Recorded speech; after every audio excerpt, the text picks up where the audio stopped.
Alright, we're gonna start off with the Chalice. I probably have everything I need to open it up.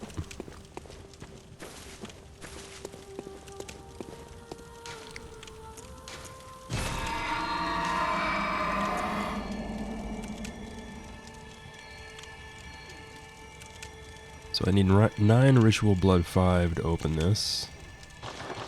How much do I have?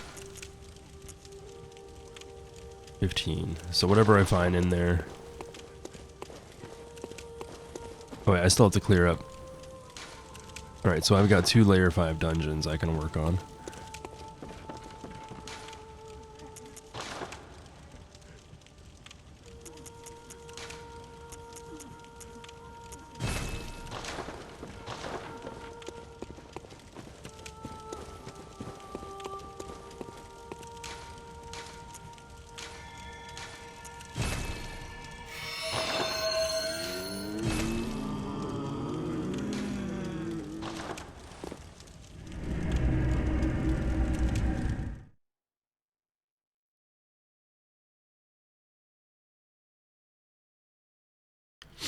It should be pretty tame compared to the Defiled Chalice.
I haven't been down here in a while, so I can't really remember the whole layout.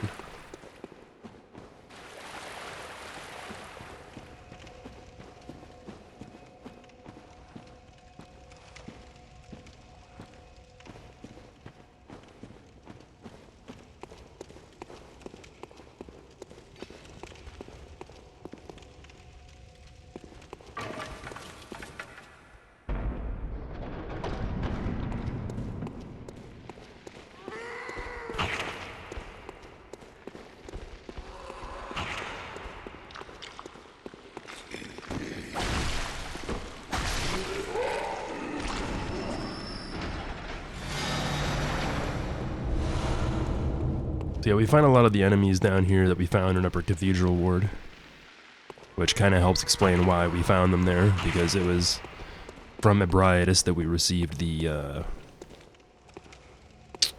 Chalice in the first place. So it's like the same kind of thing that I mentioned at Yosefka's clinic. If you only play the main game, a lot of people think that the Healing Church developed these creatures and like created them, but it could just be that they took samples or experimented on creatures they found in the chalices, and that's how they got them.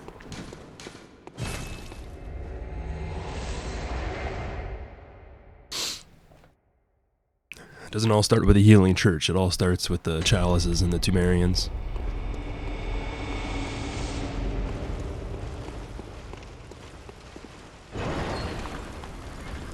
You can also see how this place lies in direct contact with the cosmos, because they have all these...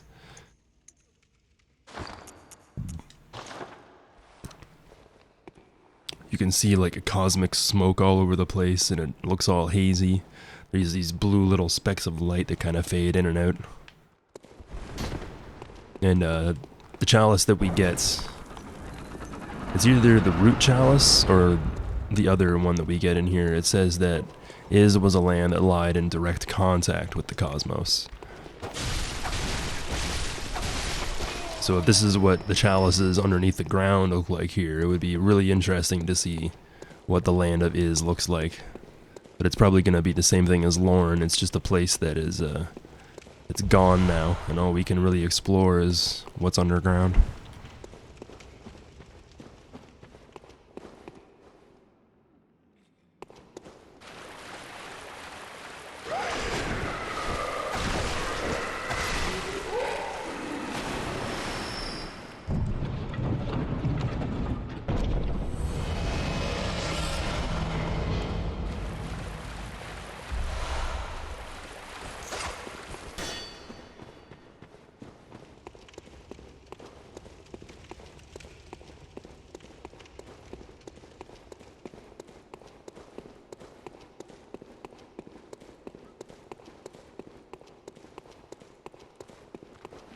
Oh my god.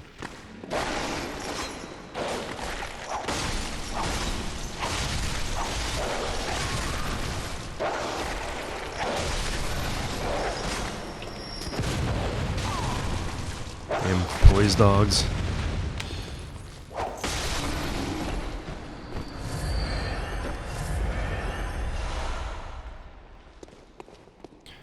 Yeah, these dudes are called Keeper's Hounds. They're usually patrolling with a keeper, and remember that the keepers are different than the bone ash hunters.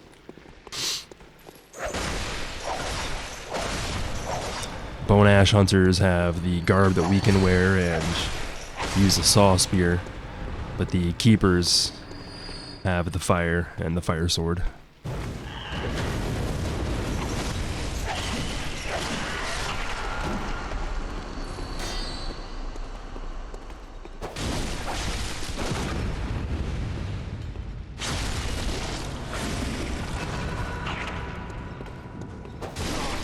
Keepers always drop sharp gems, but the bone ash hunters can drop other types. Oh, actually got blood vials that time.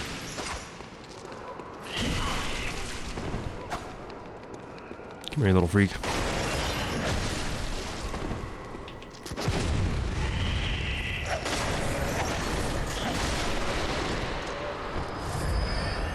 It's crazy how much damage stuff still does in here.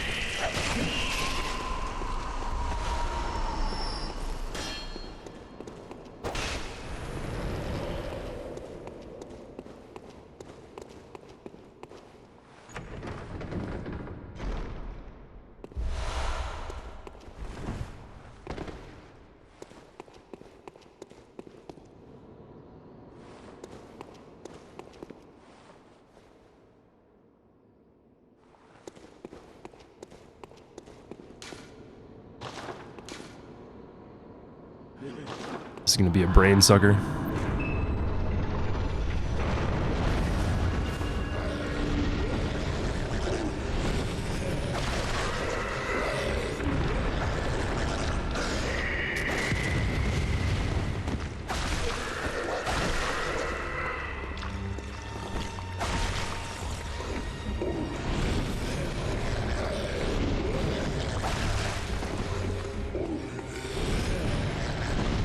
Oh, the insta-grab. Oh my god.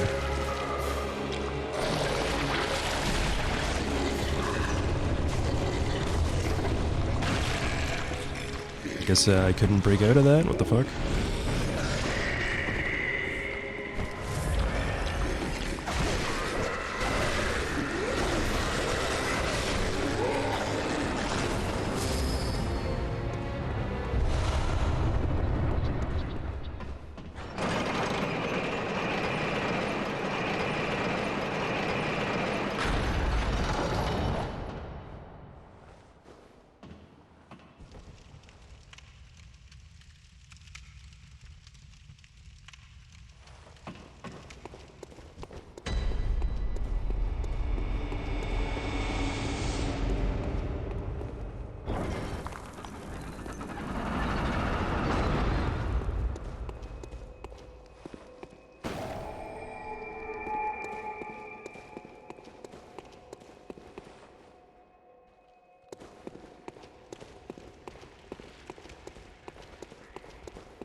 Pretty sure I just heard a scurrying boy. Did I miss it?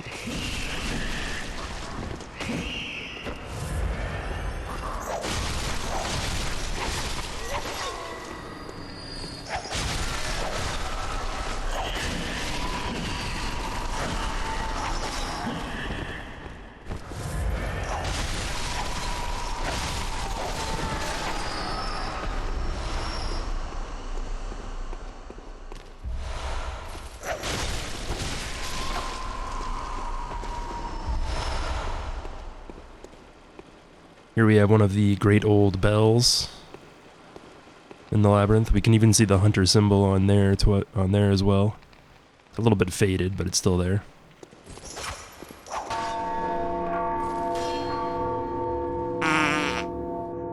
How do I have 240,000 echoes already?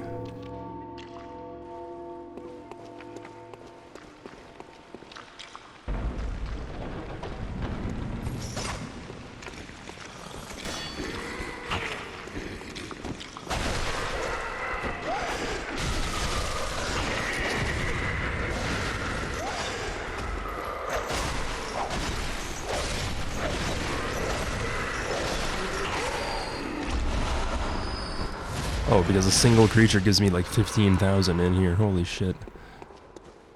That's a little much. Hey Nick, how are you, man?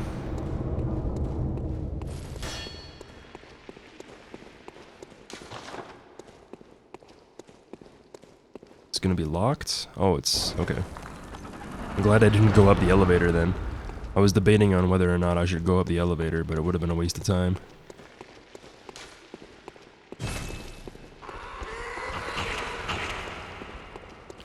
It does mean that there's something I missed up here, though.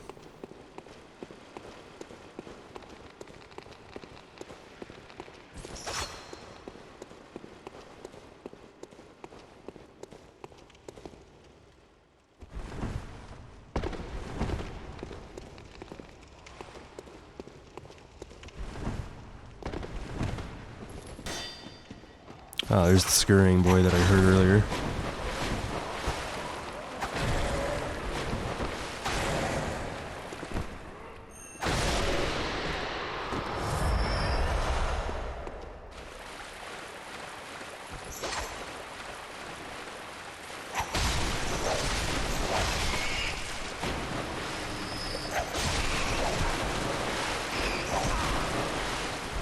Oh god, oh god.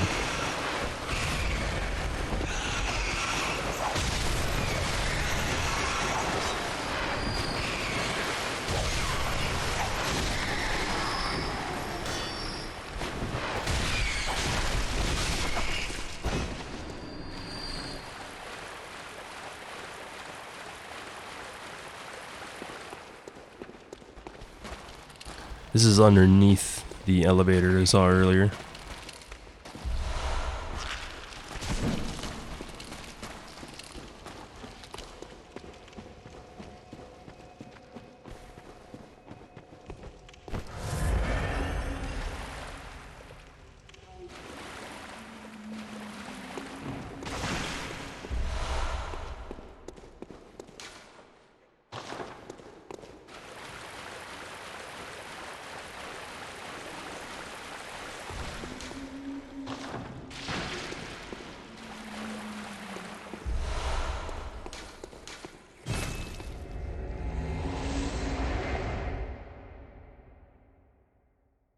I didn't think you got more echoes from Iz than you do in Lauren, but it seems to be the case.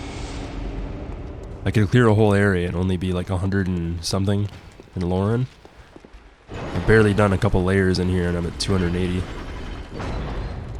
Maybe it's about the same then though. Apparently I'm bad at math.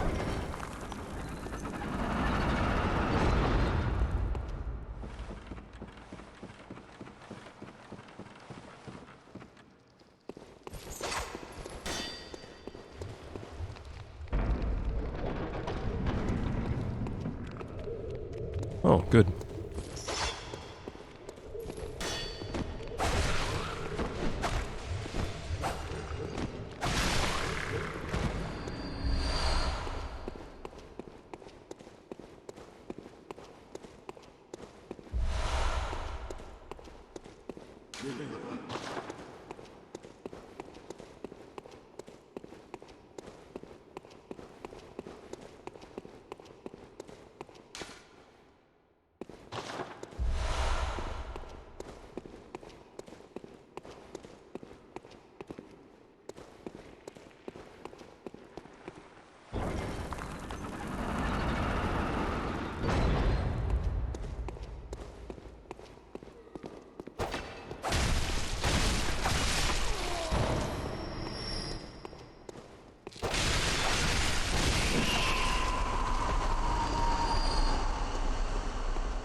There's that other door that I was at earlier.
Oh shit.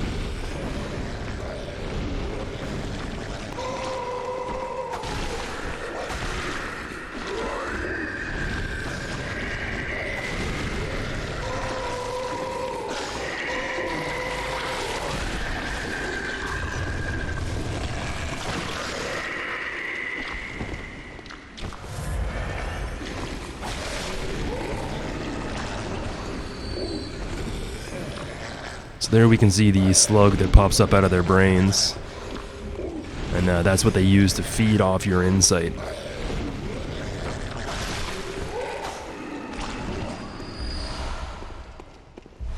This helps explain the giant scars that are on their heads. It also explains their complete lack of eyes in the sockets. They don't need eyes, they have yours.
Alright, so this is that main room.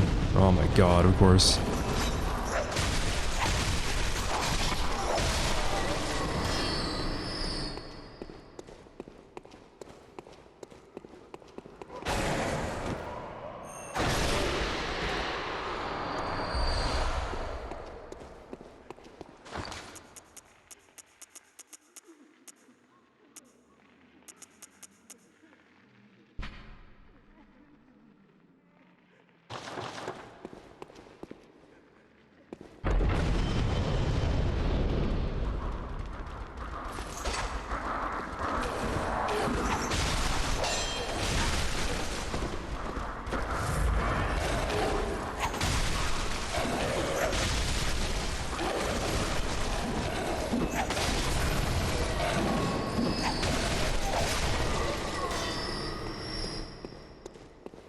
Two traps in the same room.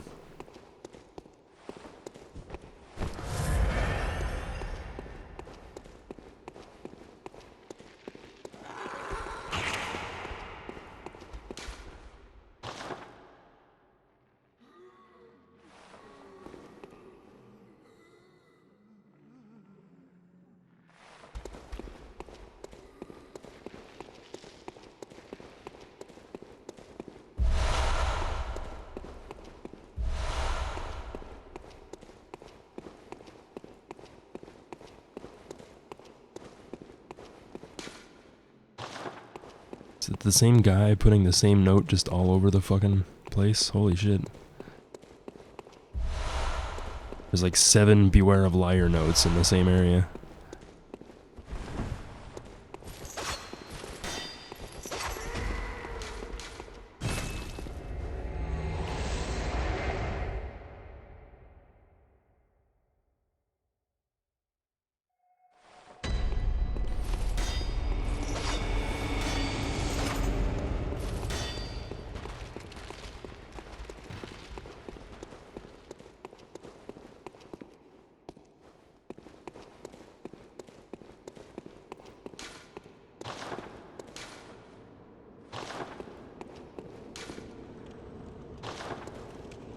Emissary?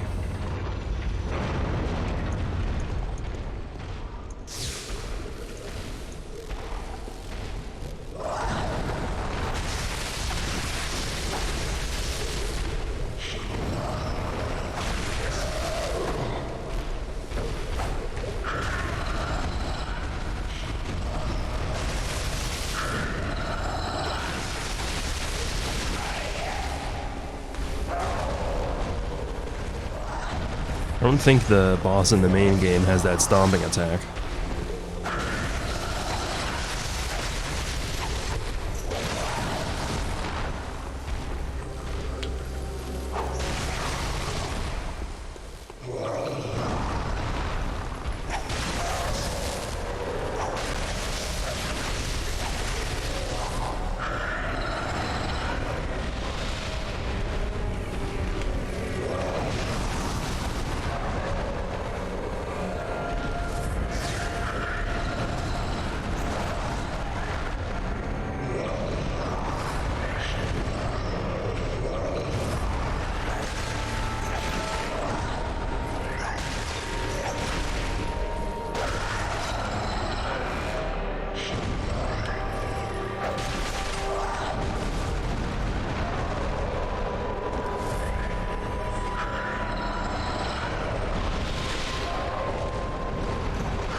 I would say that one's even easier than the main game boss, to be honest.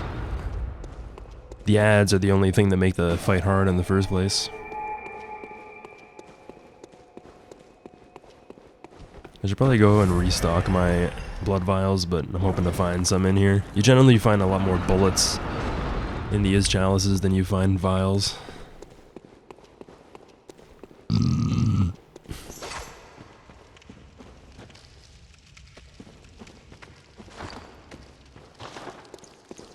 Screw it.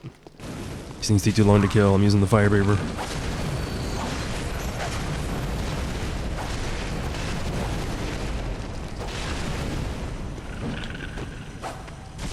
Nice.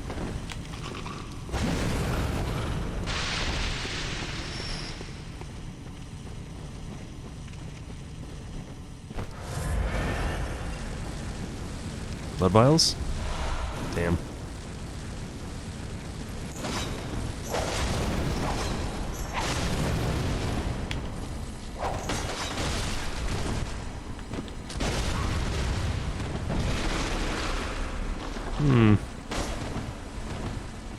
Screw it, I'm out.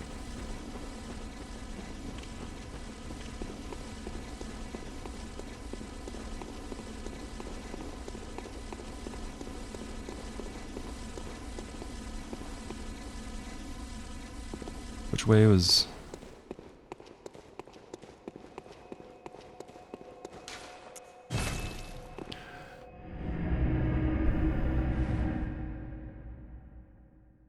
No way am I losing 470,000 echoes to a friggin' Hunter NPC.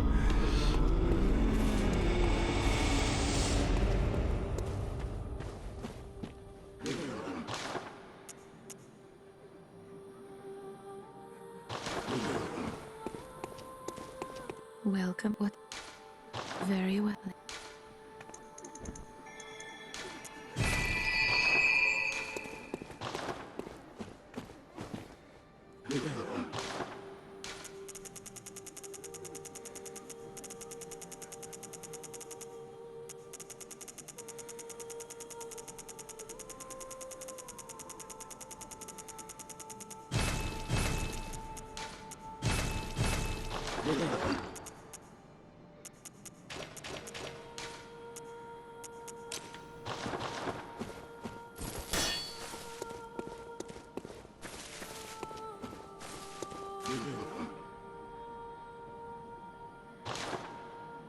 Now that I have the Cosmic Eye Watcher badge, I can buy Beast Blood pellets and blue elixirs with insight.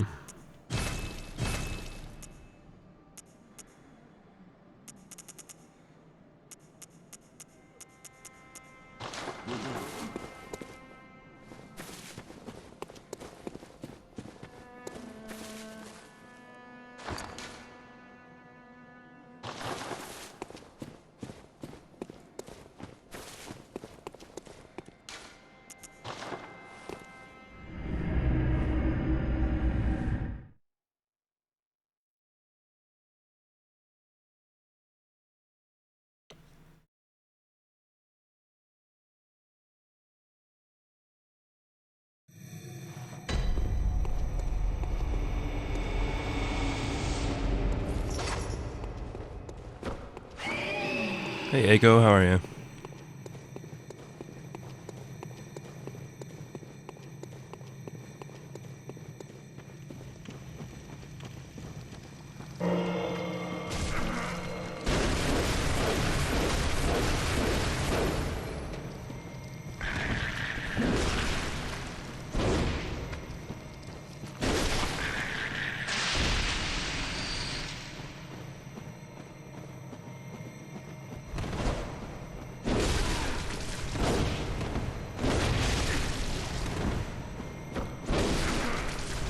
This guy hits hard.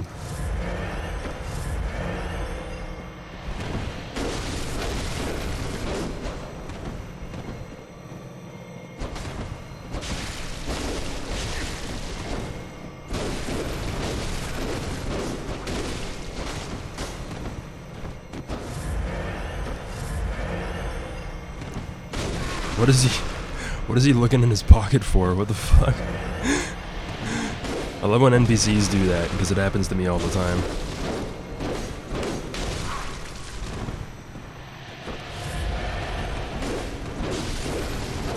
Quit reading my inputs, you bastard. Fucking hell.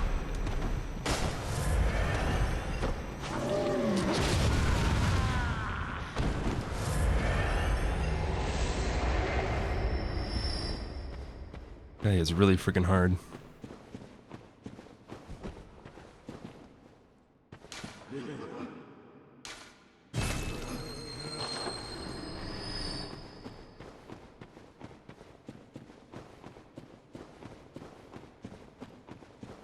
Hey, goatee.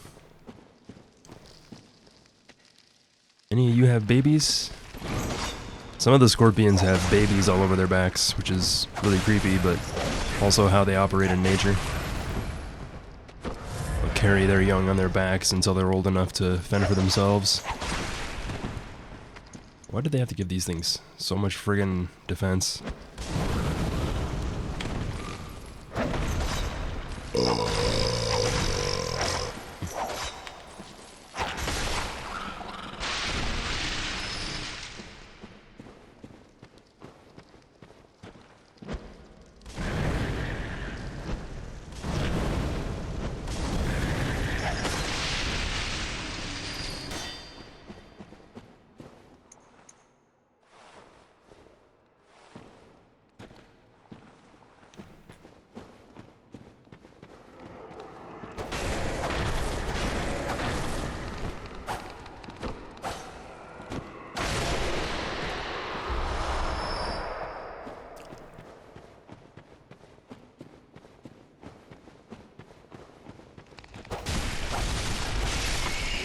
Probably shouldn't bother killing those things anymore. Their gems aren't going to be any good. Fucking, I've already gone through 11 health vials in this one area.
Imagine almost dying to a normal hollow.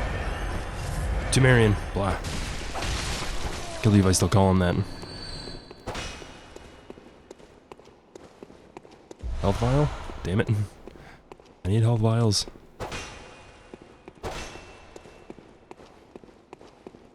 So this whole thing is just a big debate, huh? God damn it. Damn it, Bobby.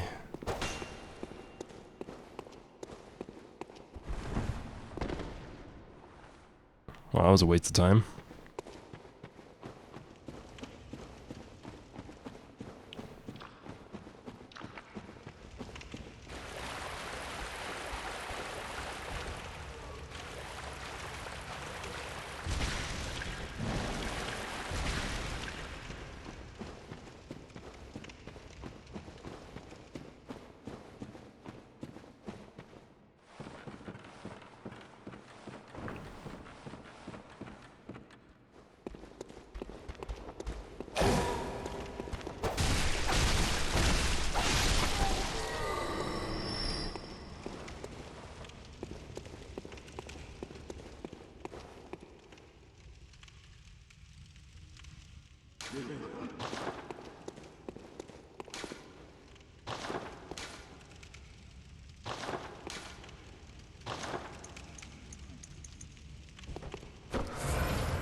Yeah, this room is a bit much, isn't it? Oh wow, okay. Oh wow, okay. Damn. I forgot about this room. The treasure at the end is definitely 100% not going to be worth it. I'll give it a shot anyway. Ugh.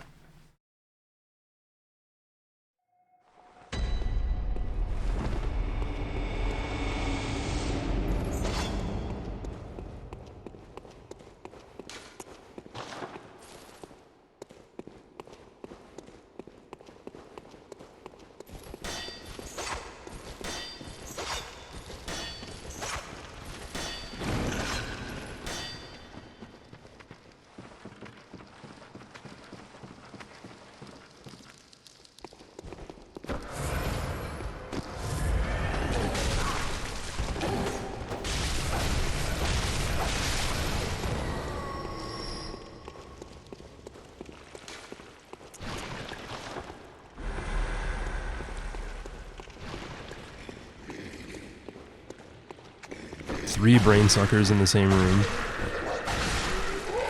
2 giant beasts and 2 emissaries that launch projectiles at you from range.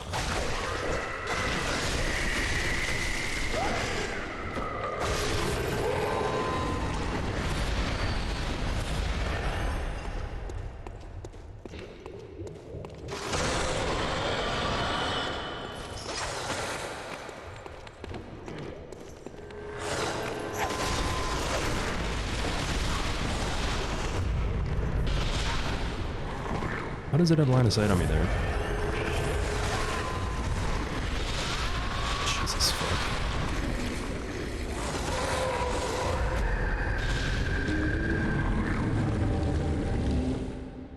I'm just gonna stealth the whole room. I'm not fighting this shit. Fuck that. Doesn't matter what angle of approach I take, I'm just gonna get destroyed by like 5 things at once.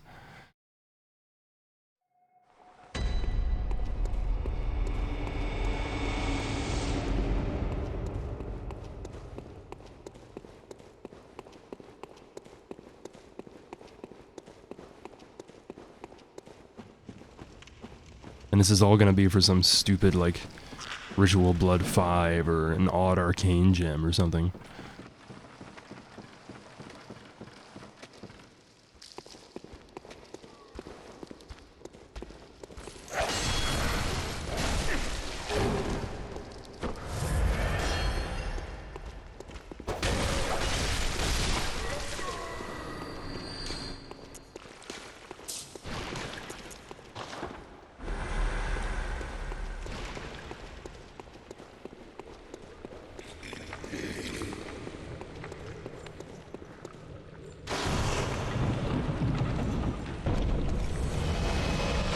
Yep, what did I tell you?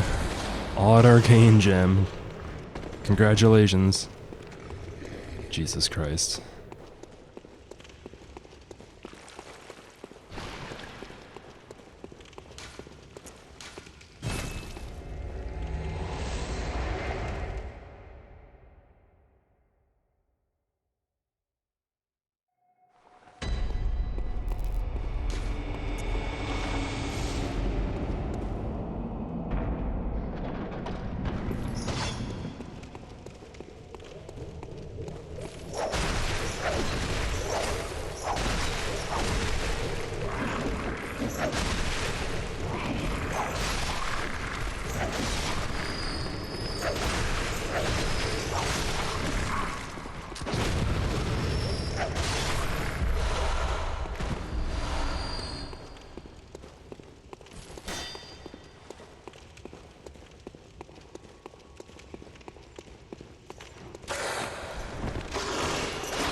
Bolt gem.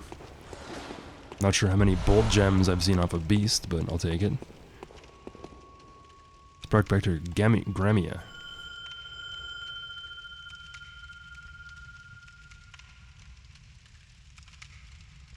I looked up the name Gremia a couple lore playthroughs again. Apparently it's like the male version of Grace. So if it was a girl, it would be Grace, but if it was a male, it would be Gremia. It's probably the guy I ran into earlier.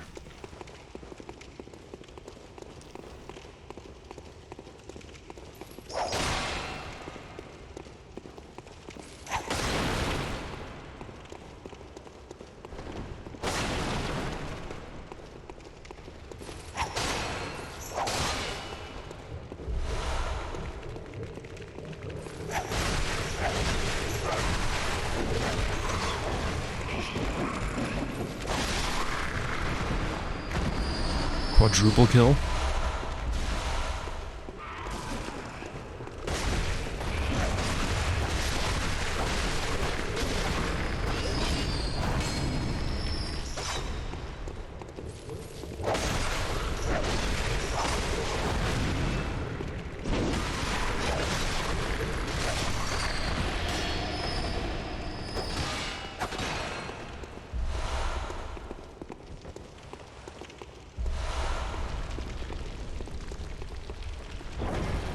So if you're looking for arcane gems, chalices are definitely the best place, because you can find arcane, fire, and bolt all in the same area.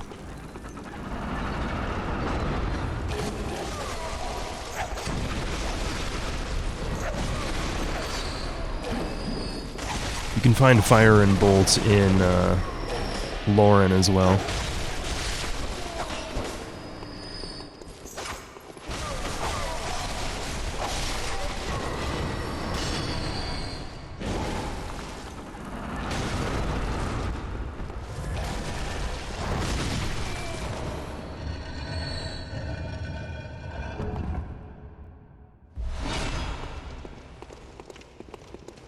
Oh, this is that door I saw earlier.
There you go. According to the choir, the land of Iz lies in contact with the cosmos, which allowed the Great Ones to function on transcendental planes of thought.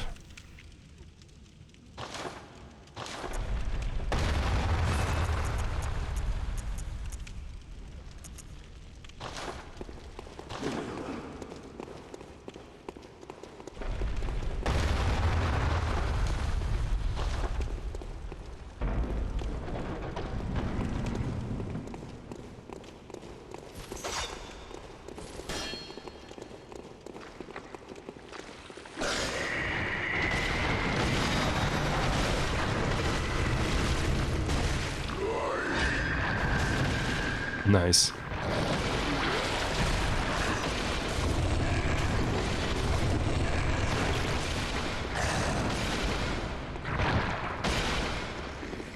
Just transforming his weapon because he can't attack it.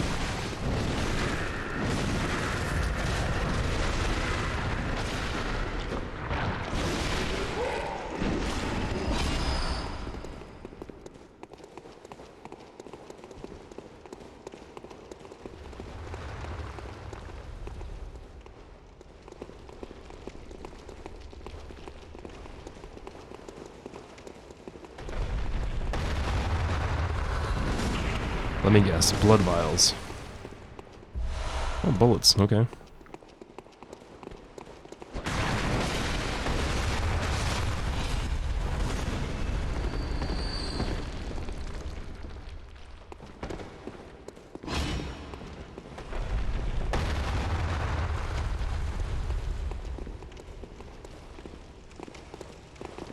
Time for treasure.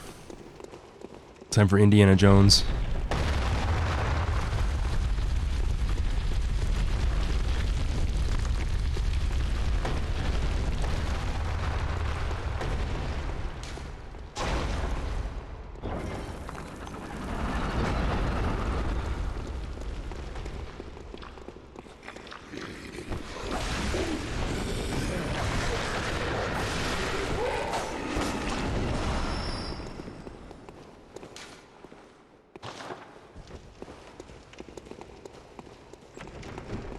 Some really lame ass notes in this chalice.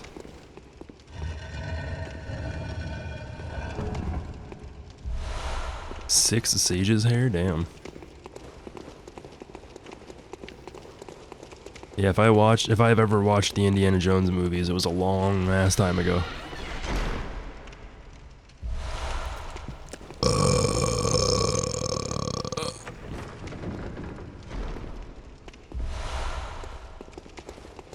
There we have some Tomb Mold 5 finally.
Jesus.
Boing. That was awkward.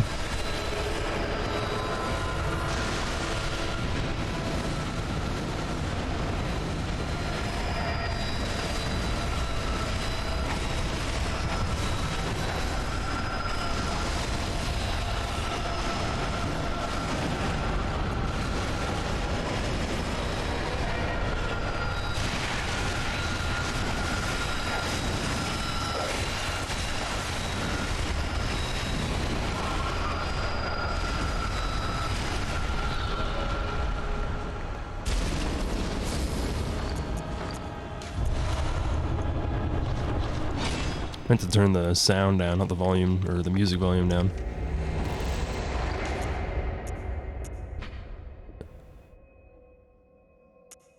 Oh, okay, so is root says the same thing as sinister is root. Makes sense.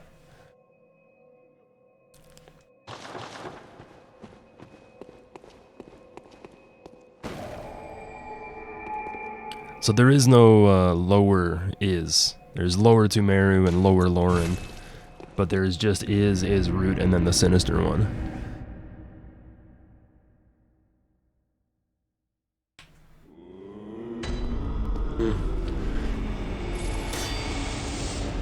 Welcome. Very well.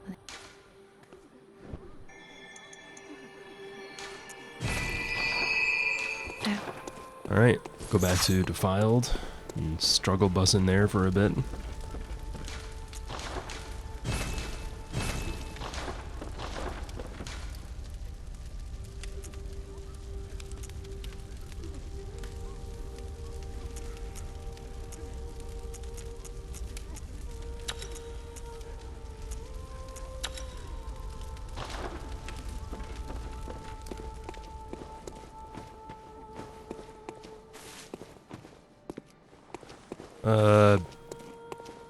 Maybe.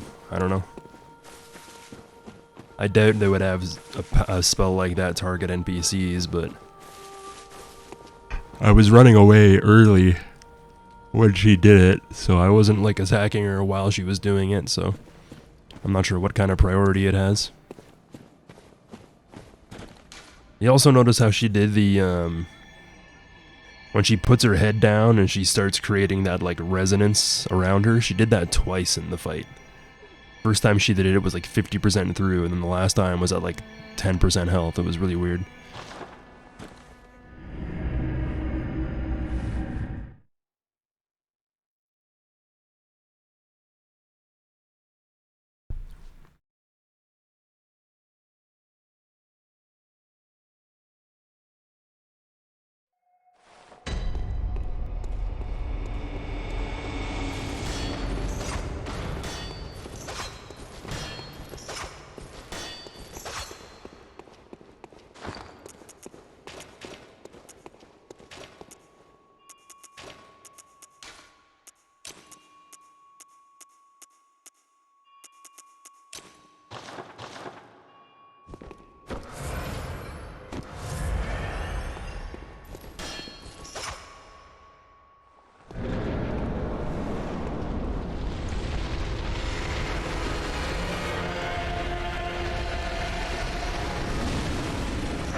As if. Scooted forward when I did that attack there. That was the first time I got hit though.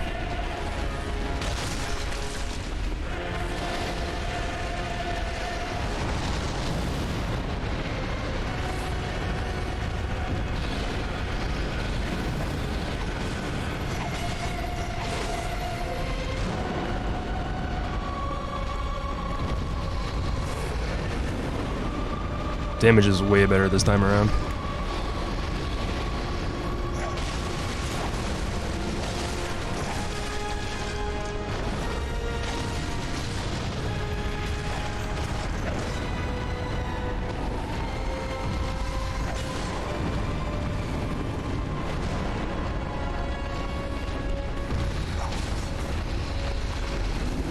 Nope.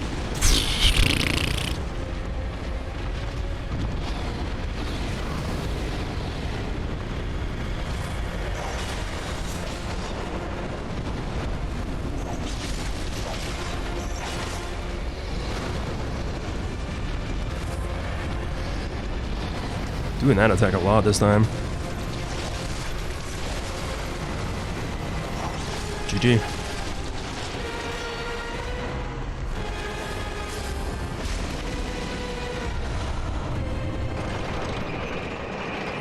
Those upgrades made a big difference. I was doing so much more damage than I was the other times.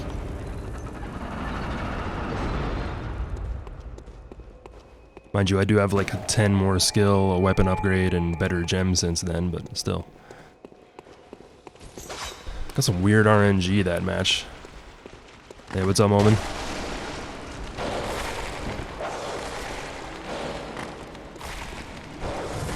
Swagborn, that's what they call me. Running away from these things might prove to be... Oh, here we go. Alright, now into the pit with you. Here's a good lad.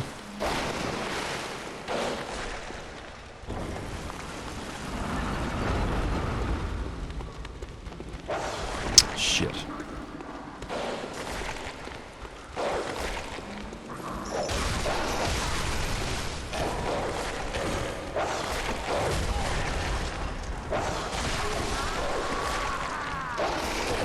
I hate those things so fucking much.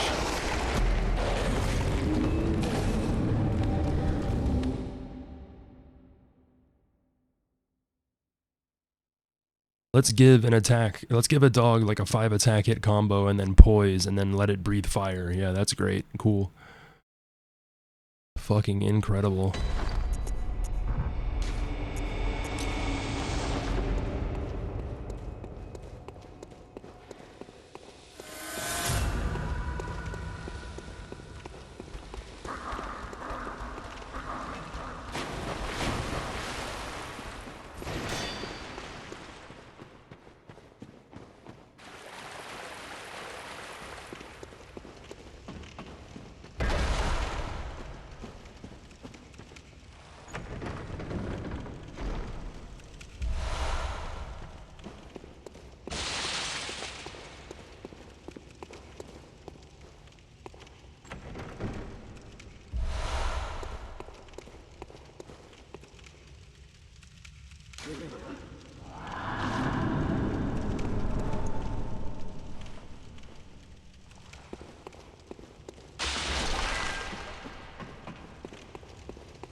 Oh, Jesus. Fuck.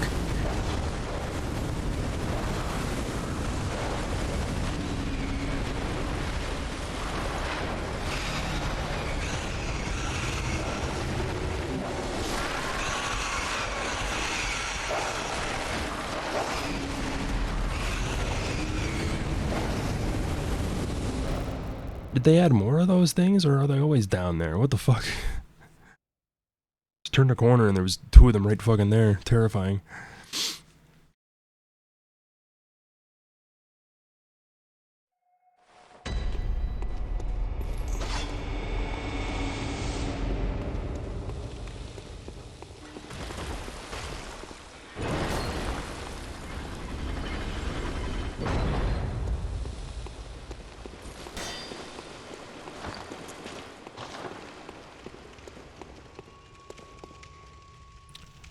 Queen killer, so this is Amygdala.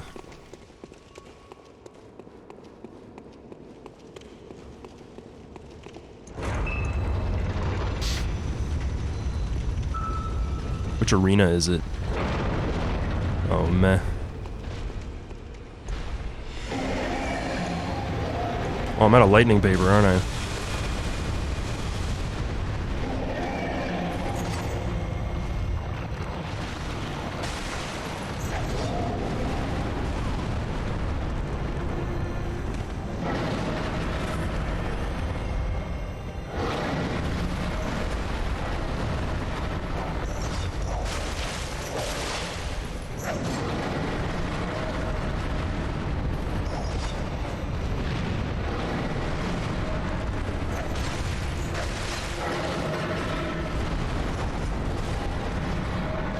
It's a 2-hit?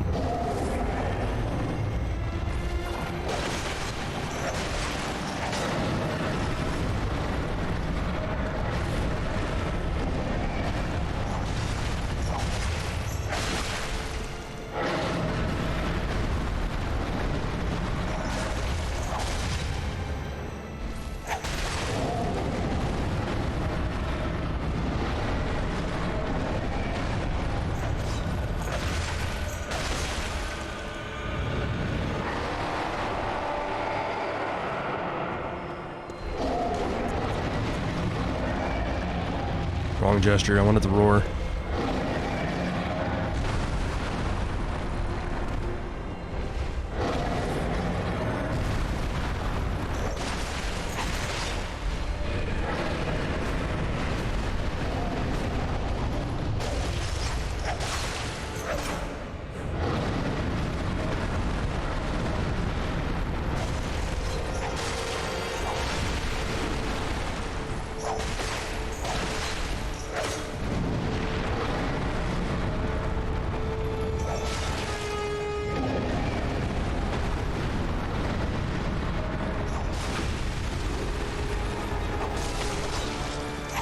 Do the... Thank you.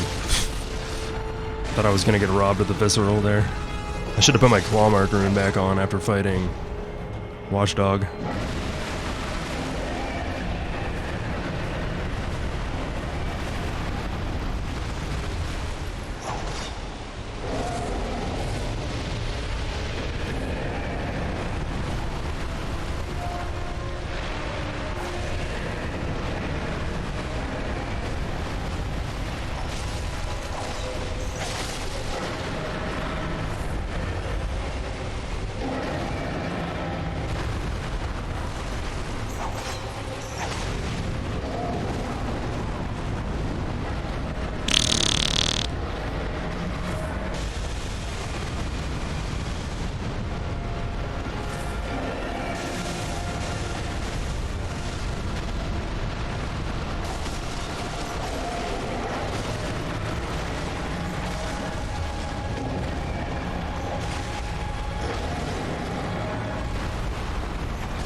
See ya. Oh, I thought I was gonna get the follow-up.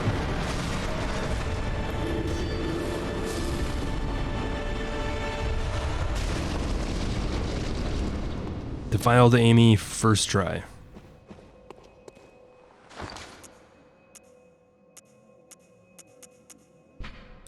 Great Tumero E-Hill Chalice, a chalice that breaks a labyrinth seal. Great chalices unlock deeper reaches of the labyrinth. Tumero E-Hill was the title of both the Tumerian monarch and its capital. This reveals that while early Tumerians were mere humble guardians of the slumbering great ones, their descendants felt entitled to name themselves a leader.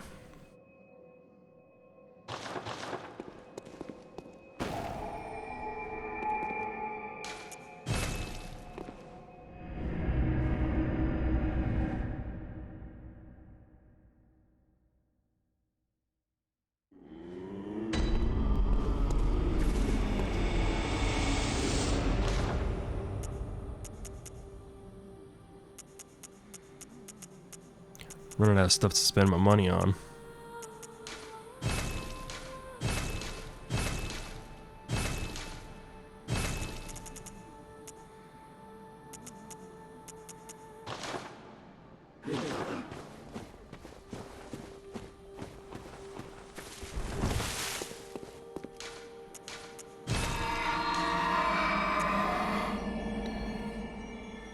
So I need 11,500 and then more Arcane Haze again.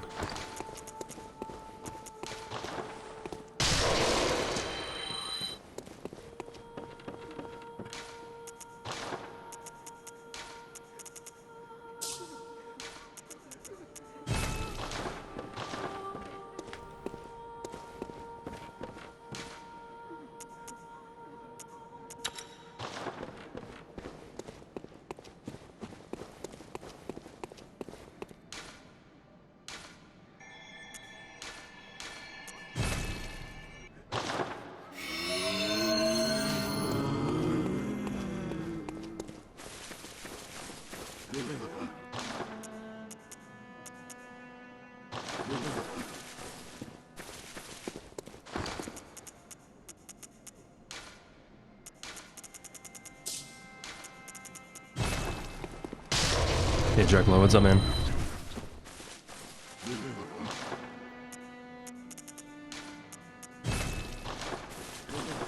You just missed one of the hardest bosses in the game, and I got it first try. How dare you?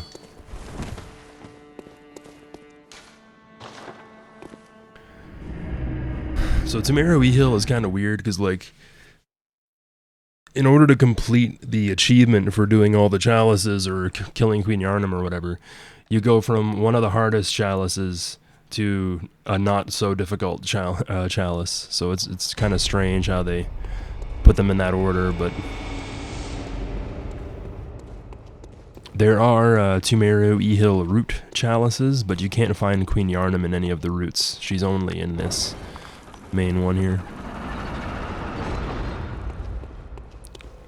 You guys have been talking about Cheesecake Factory for like 2 days, and I'm just like, damn, I wish I could spend $20 on cheesecake right now. I go to the grocery store and I'm like, is it on sale? It's not on sale. It's never on sale.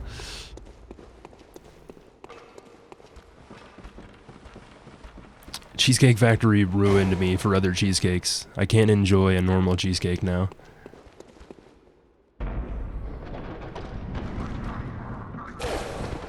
It's snowing like a motherfucker out here. Which is really awkward because it was so warm yesterday that it actually rained at night. So all the trees are like caked in snow because they were caked in ice and now snow.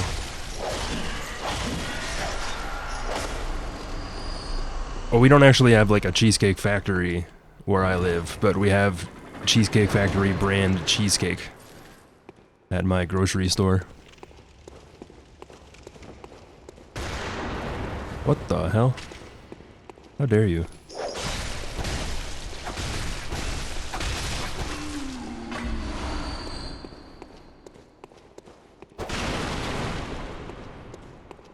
Yeah, like if I go to my grocery store right now, there's like a $6.99 cheesecake and then a $20 cheesecake from Cheesecake Factory right next to it. And I used to just get like the cheap ones, but now I'm like, man, it's not the same. It's just not the same.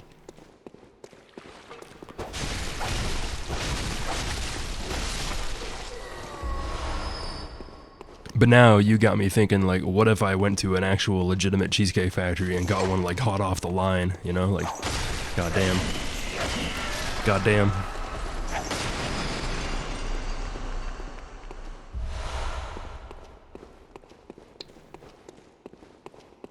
Cheesecake is easily my greatest weakness.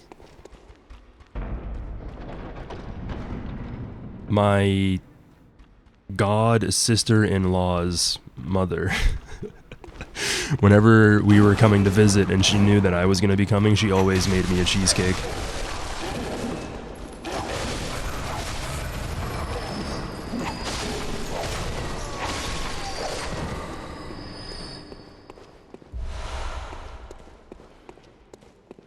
Yeah, true. How's it going, Morty? I don't think you ever answered my question yesterday. What are you been playing these days, man?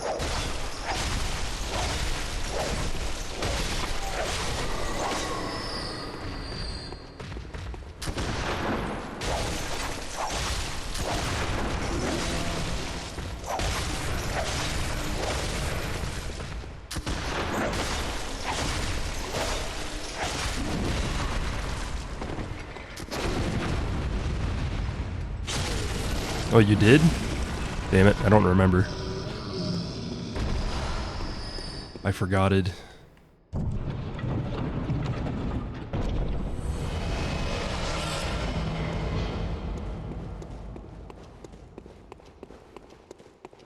Oh, Yakuza, yeah. I remember somebody mentioned Yakuza yesterday, but I completely lost my span of attention and forgot what the context was.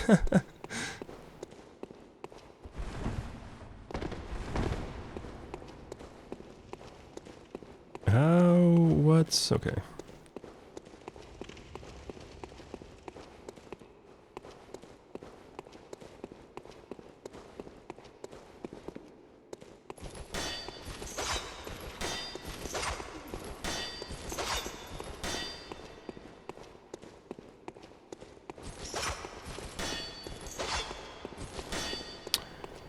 Complete lack of a sense of direction. Yeah, I've been seeing news of Shadow Warrior 3. Where the hell am I going? Fuck it. I'm out of here. I just ran around in loops like twice.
Damn it.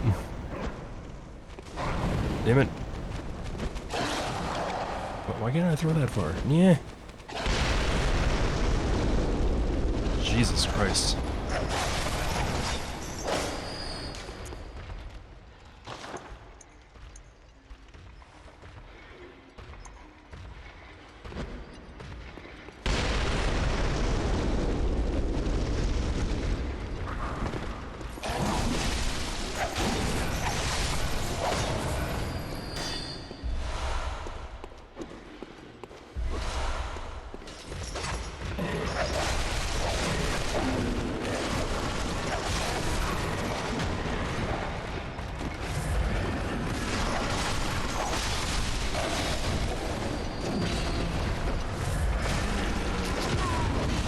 Nice.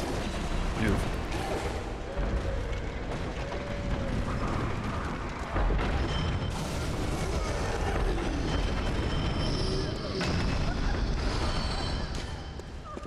Using the traps to your advantage is the best.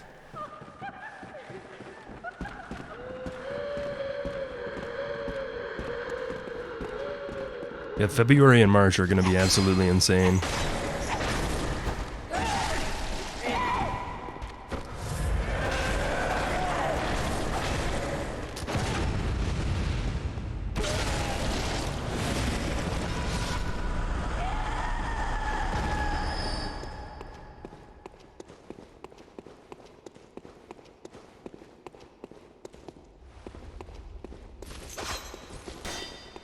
'25th, I think? 24th or 25th. Hoping to get a job this month though, so that'll interfere with my ability to play Elden Ring. I actually buckled down and started calling places today, but I already got a call back saying the one place isn't hiring. Hey Ashleos, appreciate it.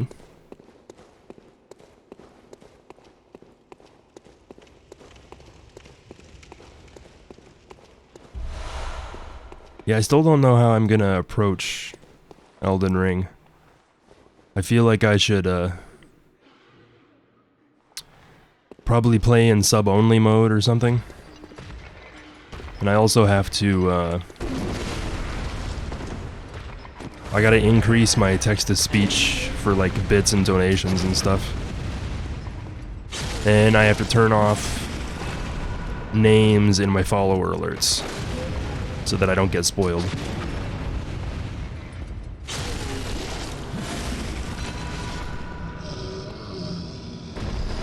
So there are gonna be some changes for when I actually stream Elden Ring, but it's for my own good.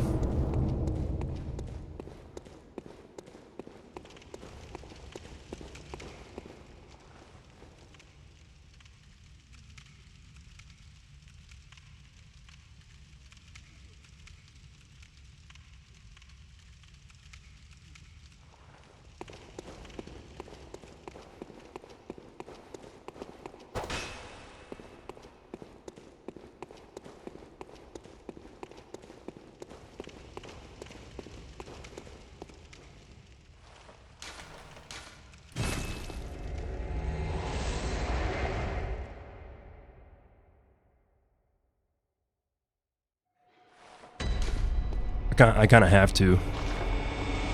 If I want to avoid spoilers and all that sort of stuff, I basically need to play it as soon as I can.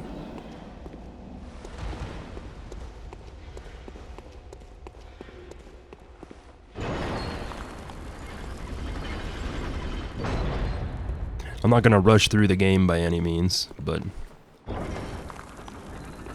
if I want to avoid spoilers and actually be able to look at like social media and stuff for like a month after the game comes out, I need to just hunker down and play the game without looking at Facebook or Twitter or anything for like a month at least.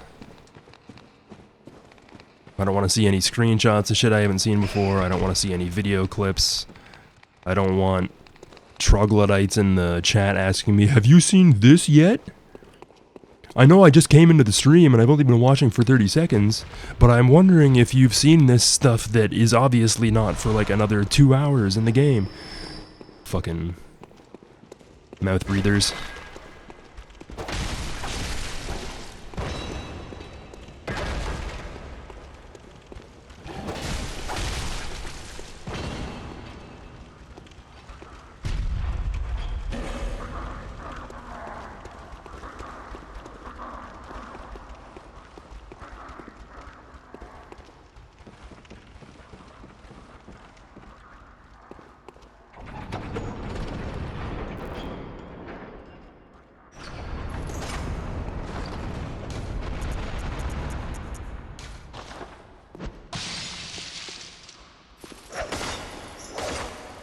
How dare you?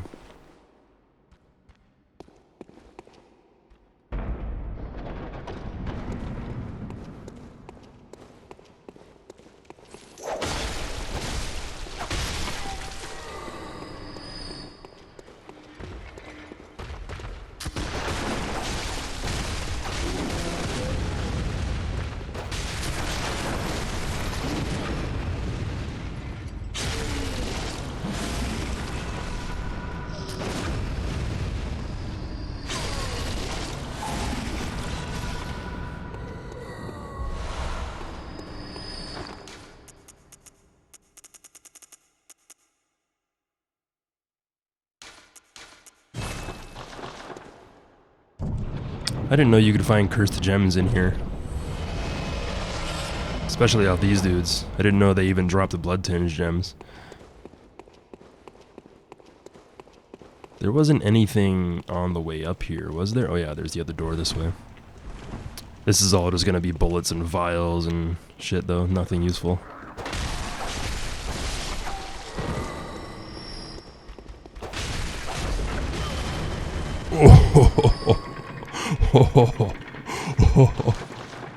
That was brutal.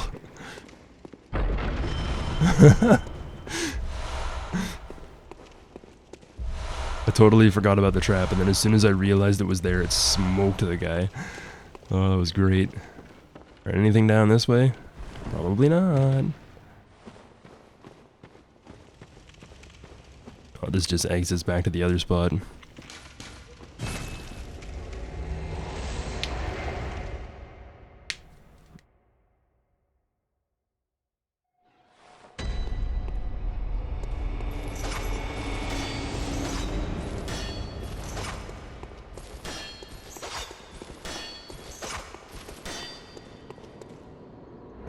Bloodletting beasts? No.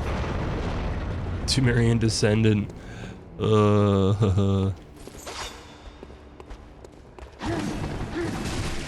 Humph. Humph.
There, I got some pretty decent RNG there.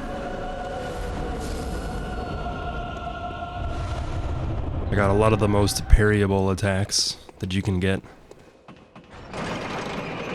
And that boss is usually one that I struggle on as well. He's got a bunch of like 360 swipes. That jump attack, where he jumps into the air and smashes down on you, does a lot of damage. Yeah, it really is. Like the atmosphere, the setting, the boss fights, the level design, the fashion. It's all good.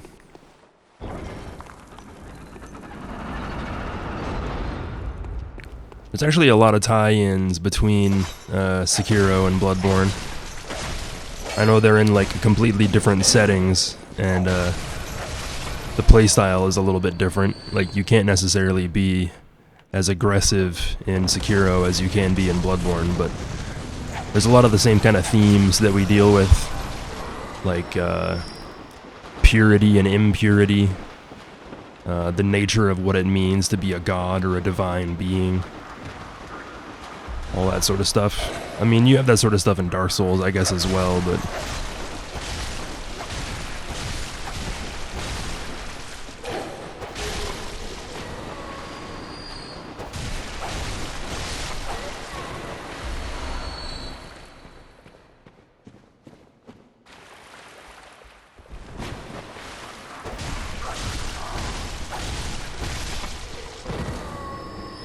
Again, in Bloodborne, it's basically all impurity.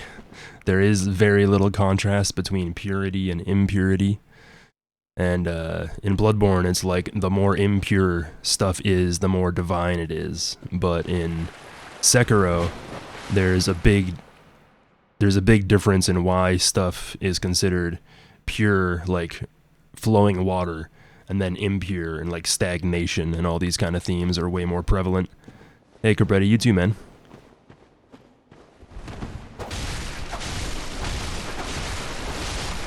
It's snowy as fuck outside. Looking for a job is fucking brutal, but I am enjoying me some Bloodborne, so it's all good. It's all good in the hood. There's no giants in this room, is there? I hope not.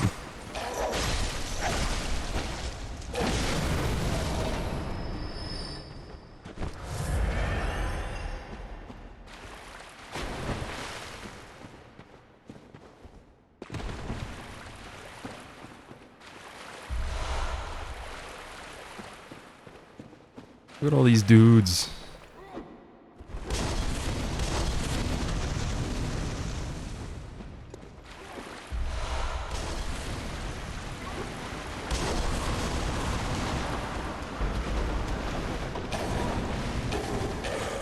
Oh my god, Jesus. Oh my god.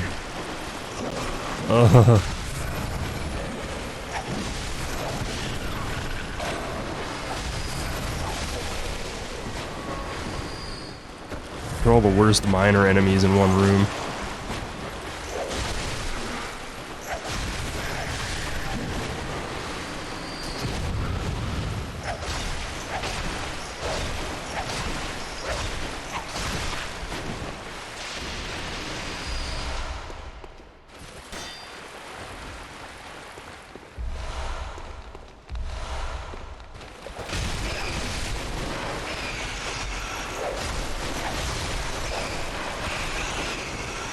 Rats.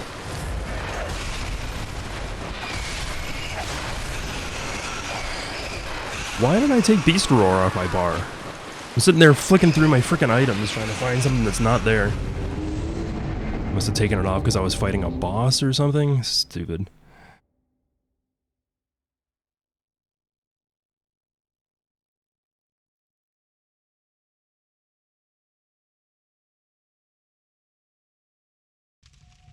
Make all these changes because I fight a boss that doesn't need them, and then I'm run into a situation where I need it.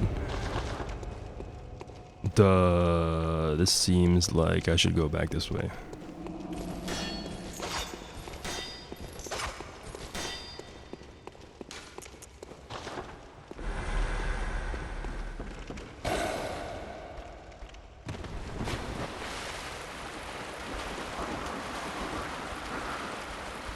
But yeah, when I wrap up this Bloodborne lore playthrough, I'm gonna do a Sekiro playthrough after.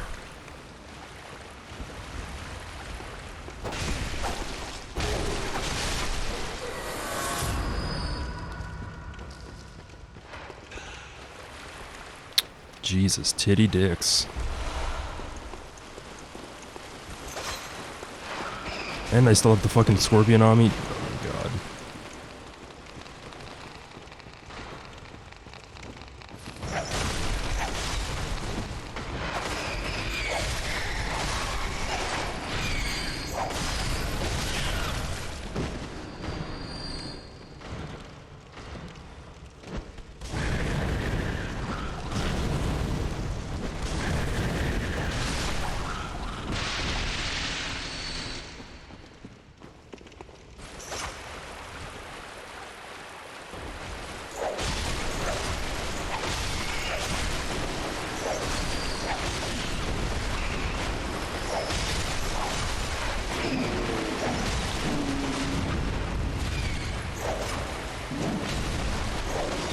Fuck. I hate rats so much.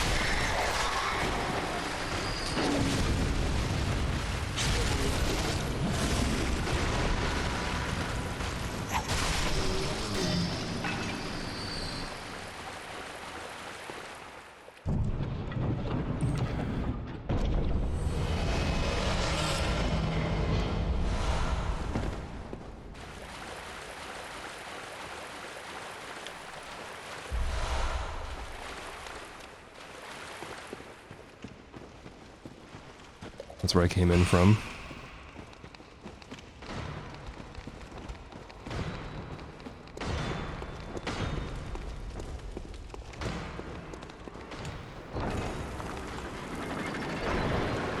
Oh, okay.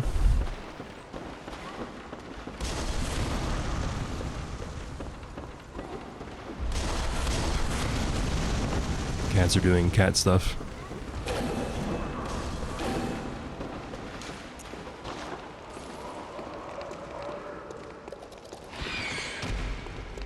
I knew that rat was still gonna be there.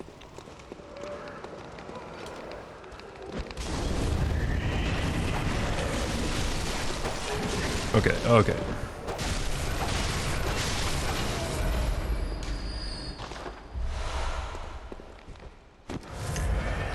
I don't need that stupid gem anyway.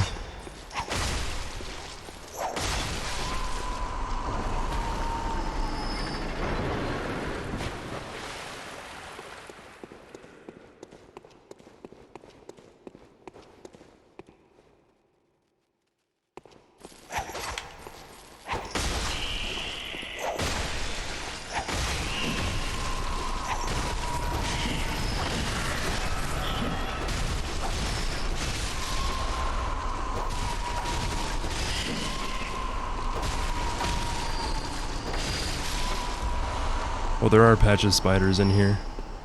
Took a look earlier and there's only one patches spider in the room? That's weird.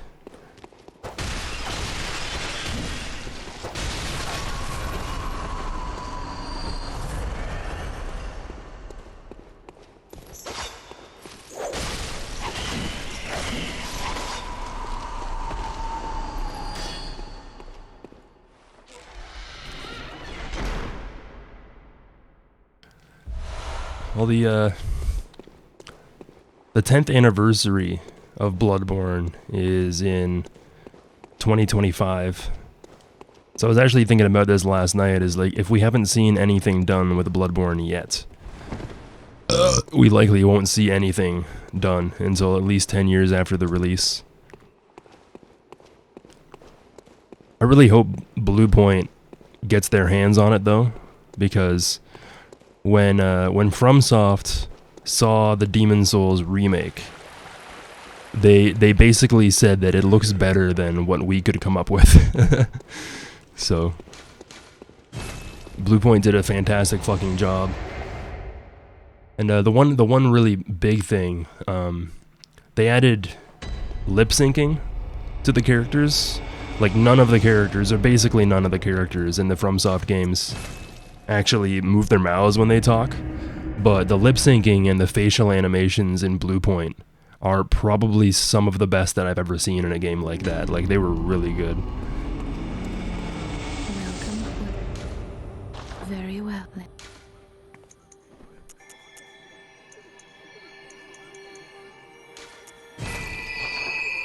Farewell.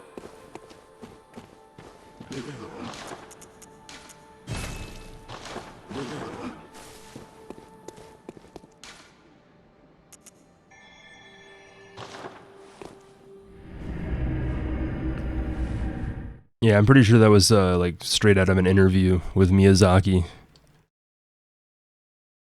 He was like, when we saw the Bluepoint remaster, we was like, shit, we really gotta up our game. Because these kids just took our code and they made it look better than we can make it look.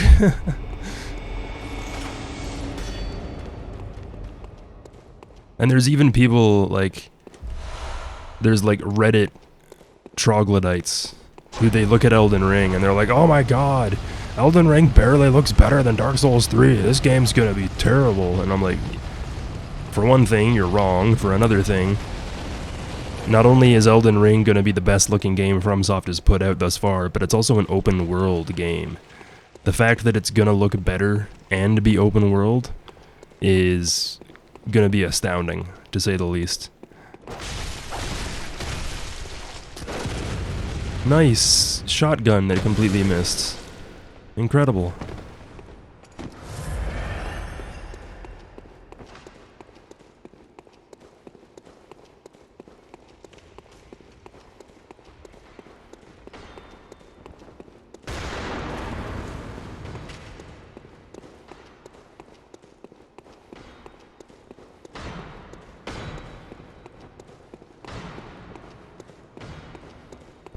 There we go. Man, not having caffeine sucks. I miss caffeine so much. What am I? Something here.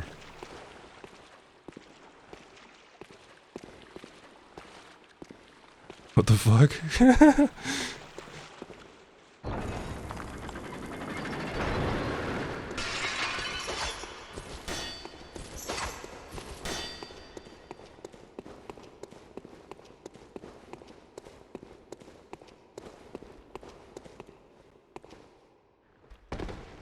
Hello, ladies.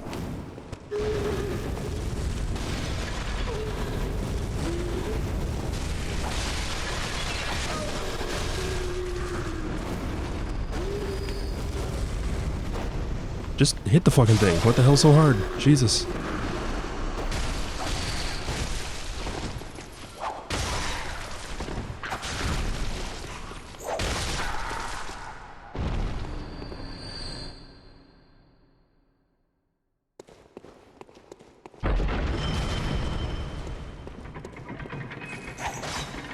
Well, that's probably what I was running into up there. That thing that I was running into was the top of that trap.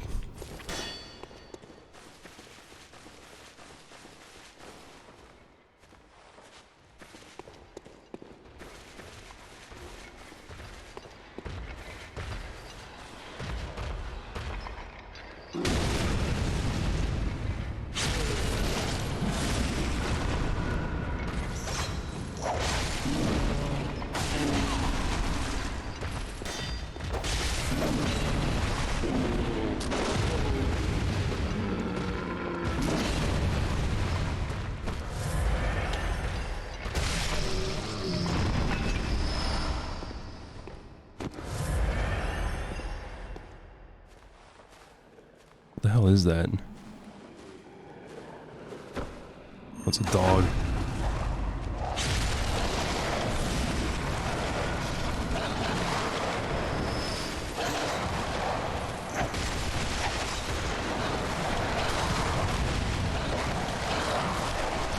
I love invulnerability frames on enemies. What a great mechanic. What an amazing mechanic.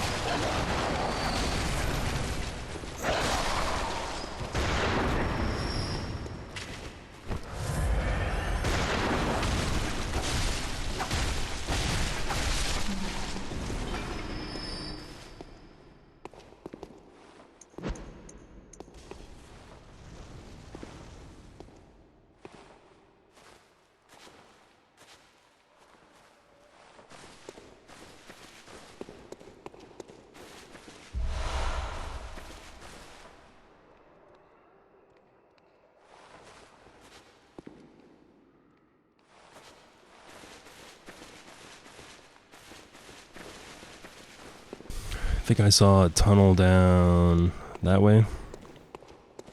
Where is the staircase? There it is.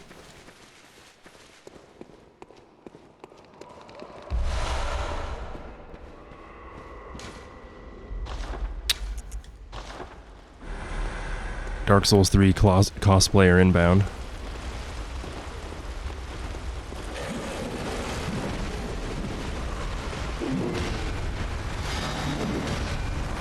Two-handed weapon, doesn't wear armor, infinite rolling. That guy definitely plays Dark Souls. 100%.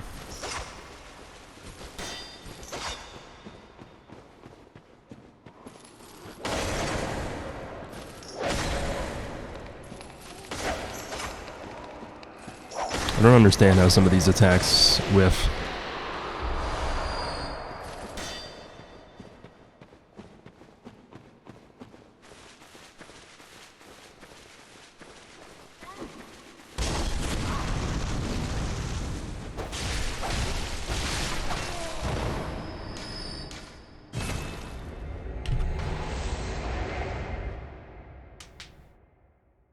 Oh, Jesus. Ouch. Damn. It was really warm yesterday, and now it's really cold today, so all my bones and joints are just screaming in terror.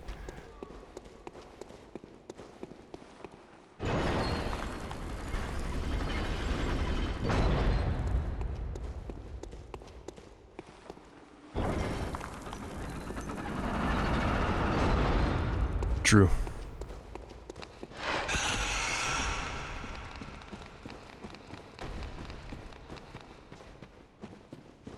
I mean, I don't really need to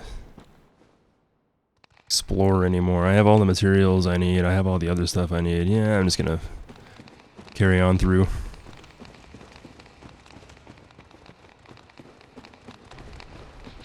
There's no incentive to explore, and I've seen all this shit before anyway.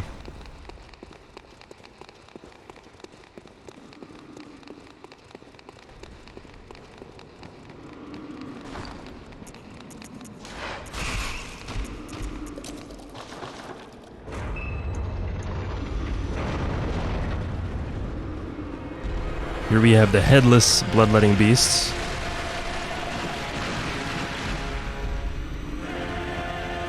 Because he doesn't have his head, he can actually lose track of you if you RP walk around enough. Nice.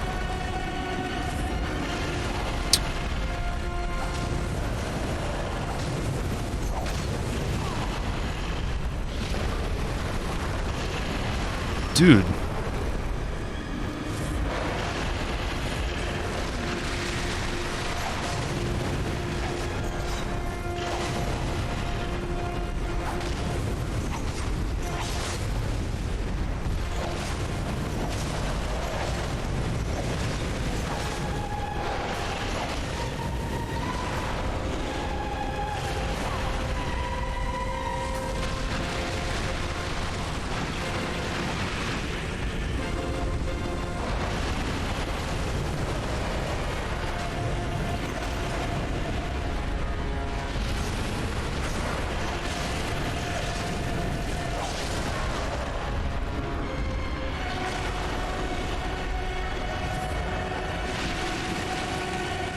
Centipede time.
Where'd he go?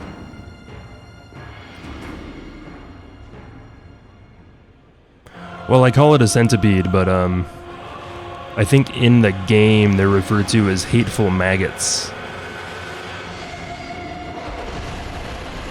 But you can definitely see in this boss where the theme for centipedes came into Sekiro.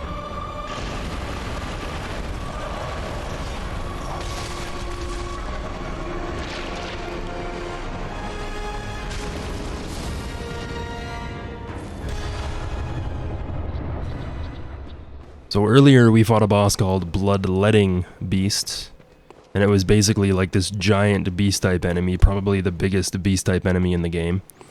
And he still had that kind of wound on his back, but it was a bit smaller. And then later on, in other chalices, you can fight the alternate version of the Bloodletting Beast, where it doesn't have a head, and this giant centipede or maggot or whatever you want to call it, this parasite, springs out where the head should be. And this one also does that. Basically, tiny little bugs fly out of the wound in its back and cause you rapid poison.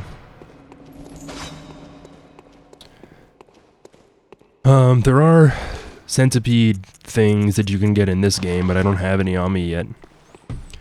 And the centipedes are directly tied to impurity and stagnant water and stuff like that, because centipedes can usually be found eating or growing on corpses, like dead bodies.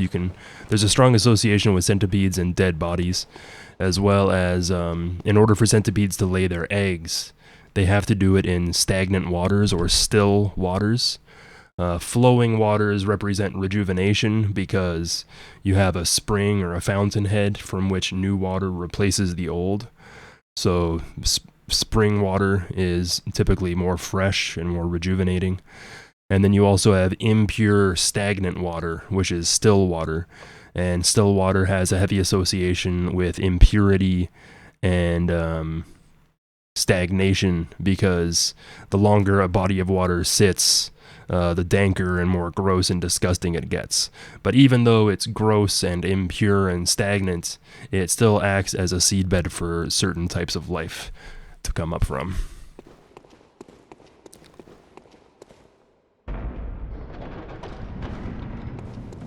Well, it's like because we're Westerners, because we're in North America, we don't really have the same kind of, like, we still have like spirits and ghosts and like that sort of stuff, but we don't have them the same way that they do in Japanese culture.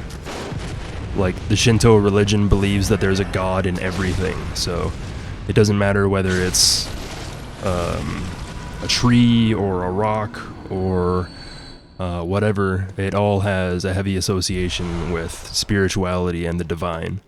Even like everyday inanimate objects can have a spirit in them in Japanese culture, but in Western culture we just consider those objects cursed. It's never a good thing, it's always a bad thing. So there's definitely a lot of similarities between the Japanese interpretation of a spirit and the American interpretation of a spirit, or divinity, or impurity, but a lot of the stuff that I was just talking about is a lot more evident in Japanese culture.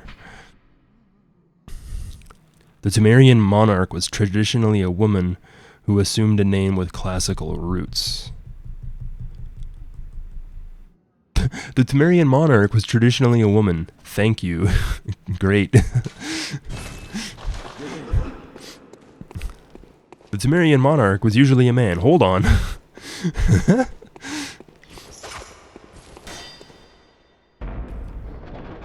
But it's just, like, the main takeaway is that there are similar themes in Dark Souls and Bloodborne and Sekiro, but they all have, like, slightly different interpretations and more emphasis on it.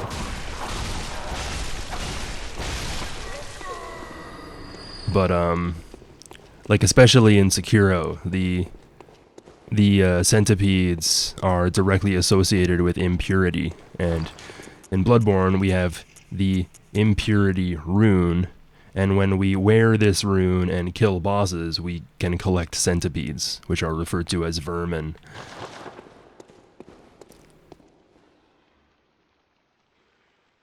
Was I already here?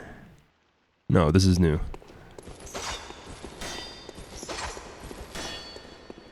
I can hear fluorescent flowers chittering underneath me as well. Please don't shoot me.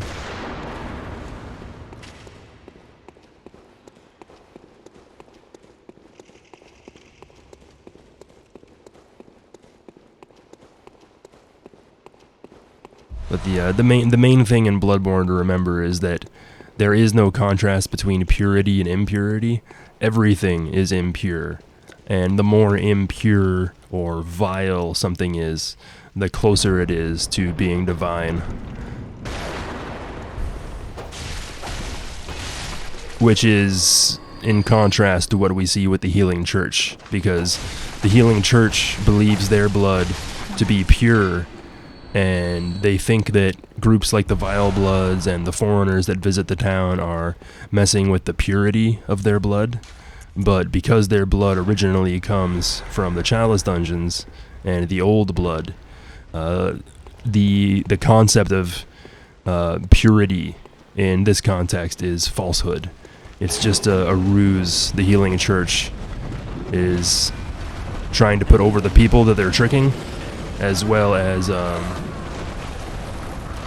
it's kind of vain for them to think that they can take this old blood that they found in the Chalice dungeons and purify it or refine it. Despite their best efforts, they still end up getting cursed. They still end up turning into beasts. And we learn from the Vile Bloods and Ariana and Queen Annalise that it isn't purity that leads to a divine nature, it's impurity. And that's kind of what the Great Ones thrive off of.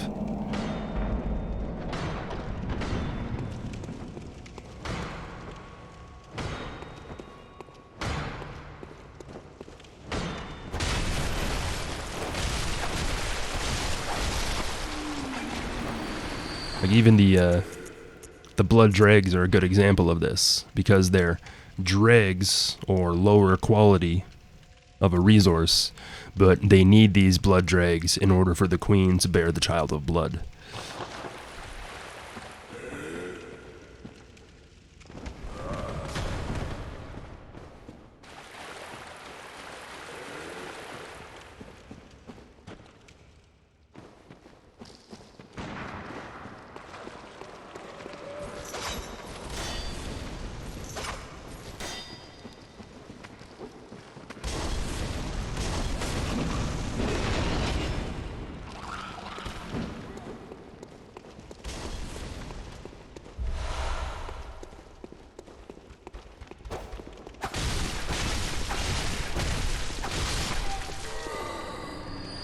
I would actually really like to see a FromSoft game in either like a Native American kind of setting or like a Mayan and South American setting.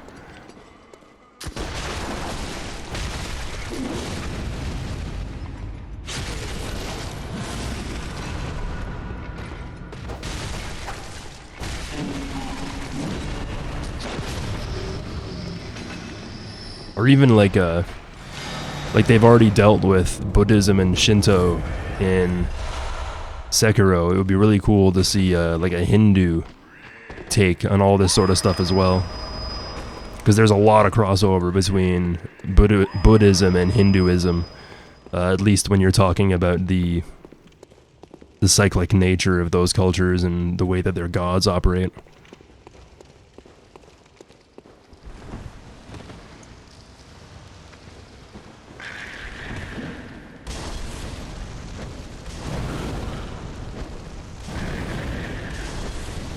Dang it, dang it.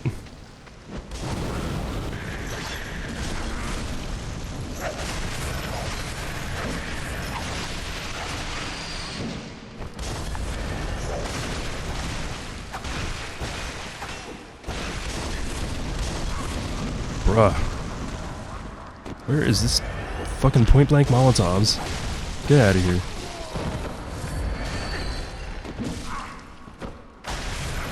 Ugh, I hate these things so much. Get away from me.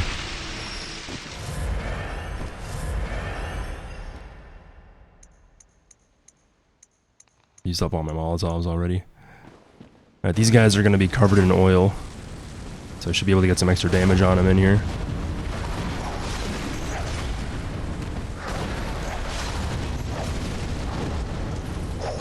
These are the same swords and shields that we can see all around the different areas in the Chalice dungeons. And these guys are referred to as Tumerian warriors, or labyrinth warriors.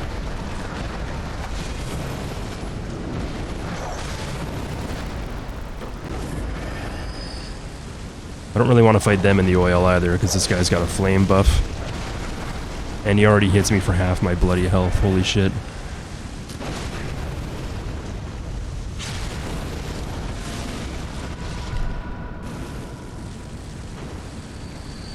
Ow. Forgetting to switch my glasses before I start streaming. Doesn't matter what headphones I wear. These glasses are metal, so they press right into my fucking skull. I tried getting in-ear monitors, like in-ear buds as well, but I can't talk a lot and use them. I can only wear them for like an hour before I start to turn into shit.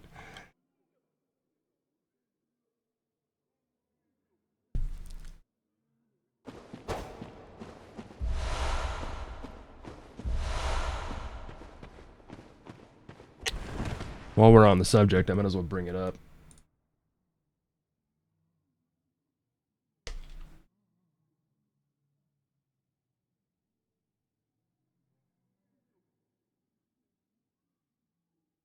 Well, think about all the themes of like human sacrifice and like the way that the Mayans like garb and like their weapons and everything. It would fit perfectly in like a Bloodborne kind of setting.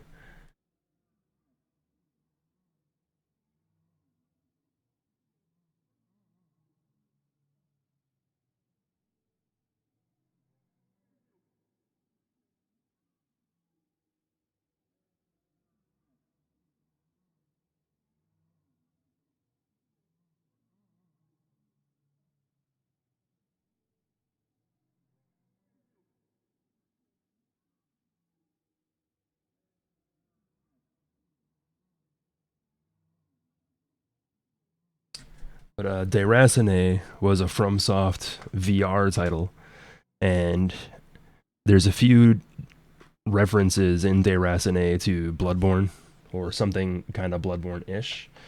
This book called Blood and Bones, it kind of looks like a Mayan warrior, or like a Native American warrior of some sort. The weapon that you can see him wielding is the same as this weapon you see on my right hand right now. The Beast Claw. He's got a raven or some sort of bird on his shoulder. You can see the moon in the sky above. And the text in the background, the Blood and Bones text, is basically the same font as the Bloodborne title screen.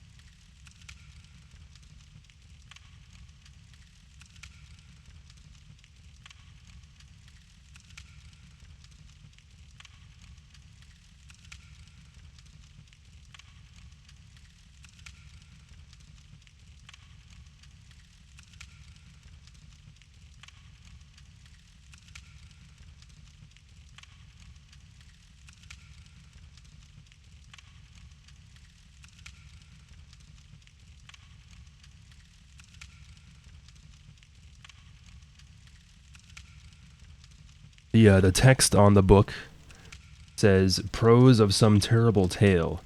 This fabled land of gold, silver, and sacrifices owed both its rise and fall to its inhuman warriors. They applied face paint brewed from blood, giving them the strength of the gods, and carved up their own bones, crafting the weapons of the gods. Yet their legacy is neither here nor there."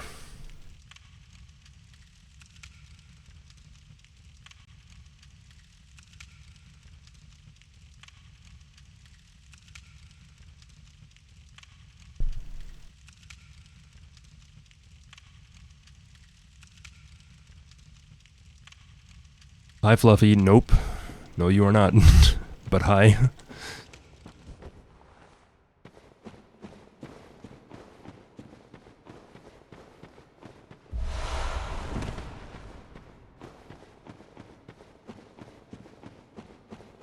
Did I pull a lever yet? Fuck it, let's see what's over this way.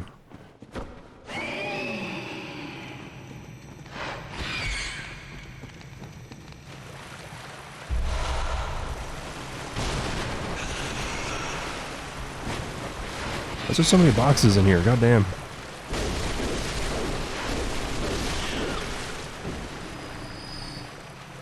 I didn't even move my controller and I did a gesture.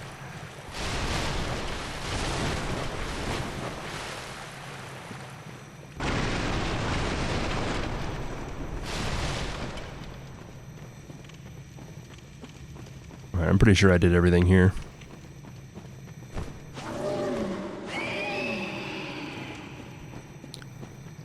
Can I summon somebody here? Oh, I can summon Waller. Huh. Turn back.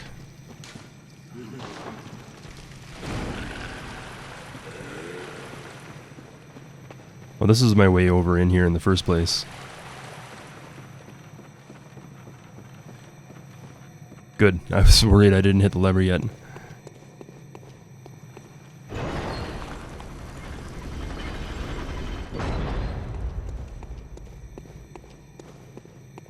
It's already over? Holy shit. We can summon Queen Killer in for this fight. I didn't have this thing before, but now we can see the gold Ardio. The odd helmet worn by the band of executioners commanded by the martyr Ligarius. The conical gold helmet, symbol of the executioners, represents luminosity, ambition, and an unflagging resolve to face impurity, staring it down with stern golden spirit. As the great Ligarius once said, acts of goodness are not always wise, and acts of evil are not always foolish. But regardless, we shall always strive to be good. They have the same description on the Executioner Garb, because this is the helmet that goes with the Executioner Garb. So acts of goodness are not always wise. You can think you're doing something good, but if you don't know enough about what you're doing, you may be doing more harm than good. And acts of evil are not always foolish. You can think of something as being morally wrong or morally unjust, but if it's for the greater good, can you really consider it to be foolish? But even despite these facts, you still strive to be good no matter what. Hey baby, having some fun? You having some fun? He's a big girl. He's a big girl.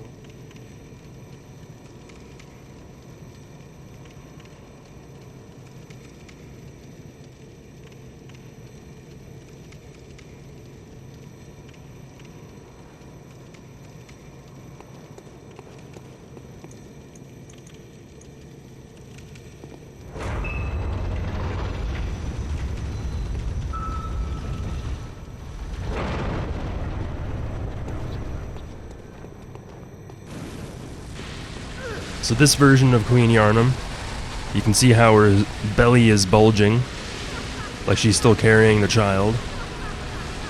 And you can also see that her wedding dress is covered in flowers, similar to how we saw her after we killed Rom. Oh, I just barely touched the stick when Murgo cried. Damn it.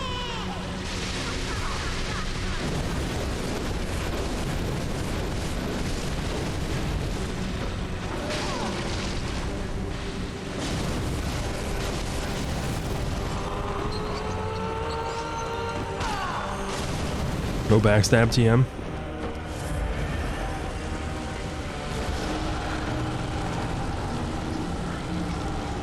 I should have actually let that hit me.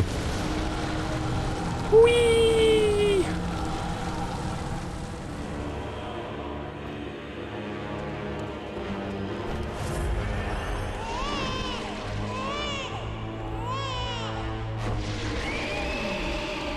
This is the original, because you can still see the blood on it. It's also the only one that takes damage. The other ones are just illusions. Oh, the illusions also don't have the pregnant stomach. I didn't notice that until just now. Woo! When you hear the baby crying, you have to stop moving, or else you'll get grabbed.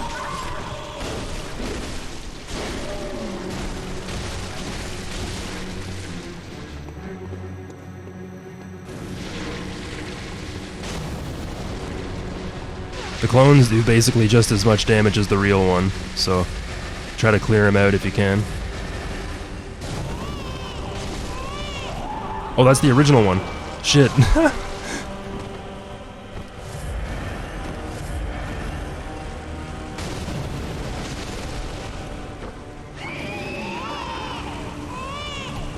Damn it, I literally stopped moving and still got hit by it. It's the same grab effect that you can see in the spirits in Canehurst Castle. When you get grabbed by those spirits, it's the same blue stuff around your character.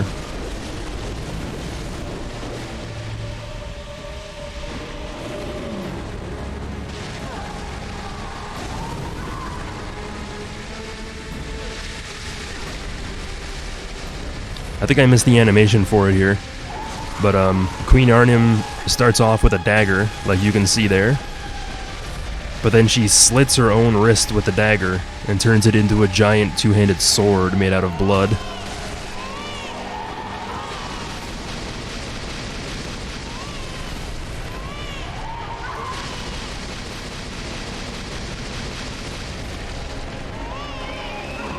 What's with all the crying? Oh my god, fuck off, Murgo. Trying to fight a boss here. Damn.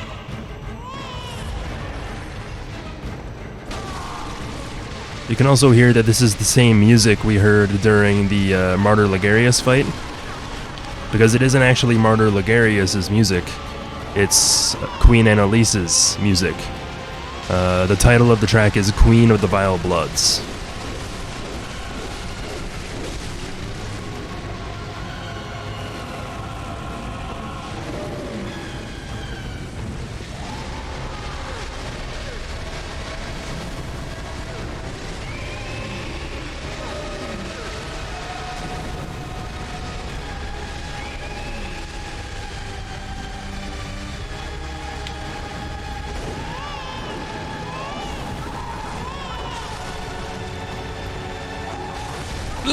The Wombo!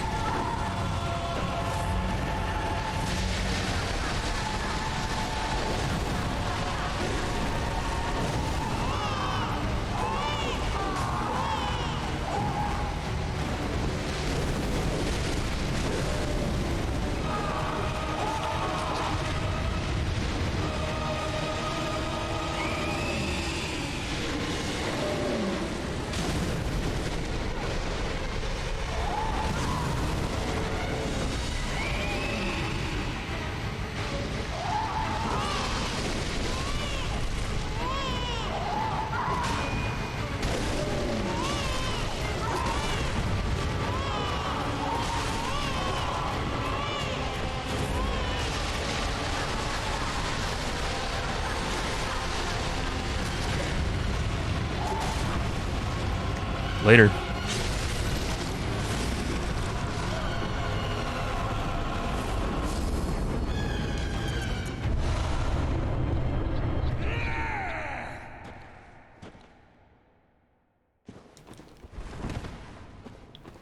So there we finally face Queen Yharnam, and we receive a new key item called the Yharnam Stone, a sacred heirloom of Yarnham Temerian Queen. The queen lies dead, but her horrific consciousness is only asleep and stirs in unsettling motions.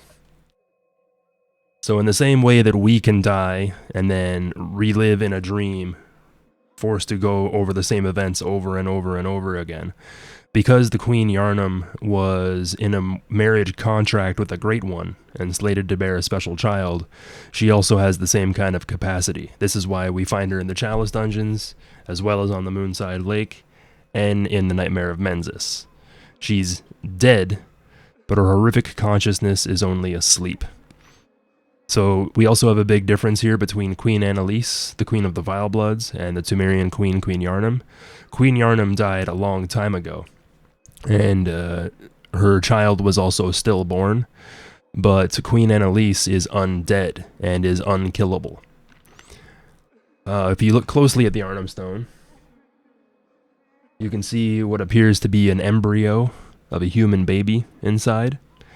And there are actually cases of women that either get some form of cancer or died, and if they have a child inside of their womb, and it's left for long enough, the uterus can actually calcify and turn into some sort of stone.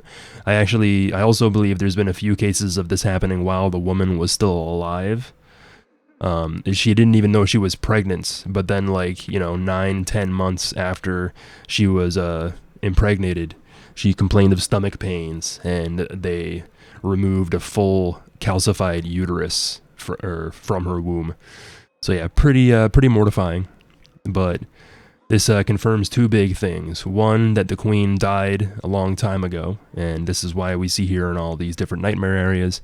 And two is that Murgo was likely stillborn, which is why the cord we receive from Murgo says that the school of Mensis, when they made contact with Murgo, resulted in the stillbirth of their brains. The Queen Yharnam Stone doesn't have any effect. Technically, I think it unlocks some Chalice materials for us. But there's also cut contents where you could take the Yharnam Stone to the Fishing Hamlet priest and get some dialogue.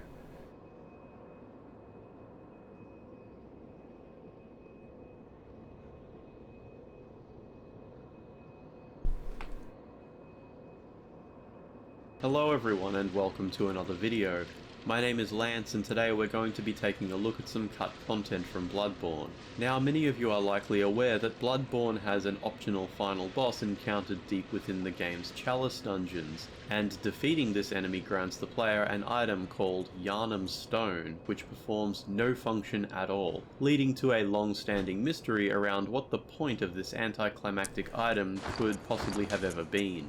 As far as the final game goes, the Yharnam Stone functions as nothing more than an accolade to commemorate this monumental achievement. But we're here to talk about cut content, and so with regard to the once planned purpose of this item, we need to travel to the deepest part of the Hunter's Nightmare.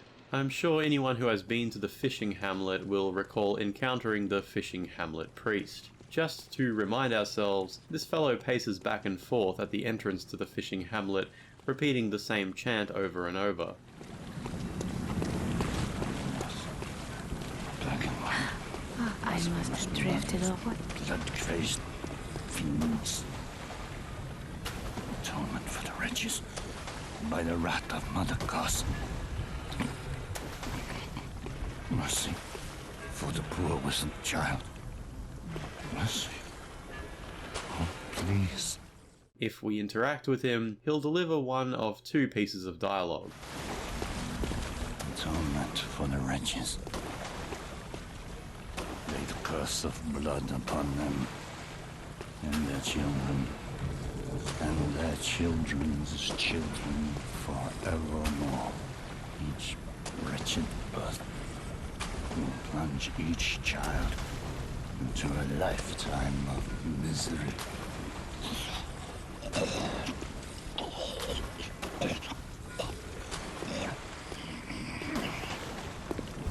Mercy for the poor wizened child. Let the pungence of Goss cling like a mother's devotion.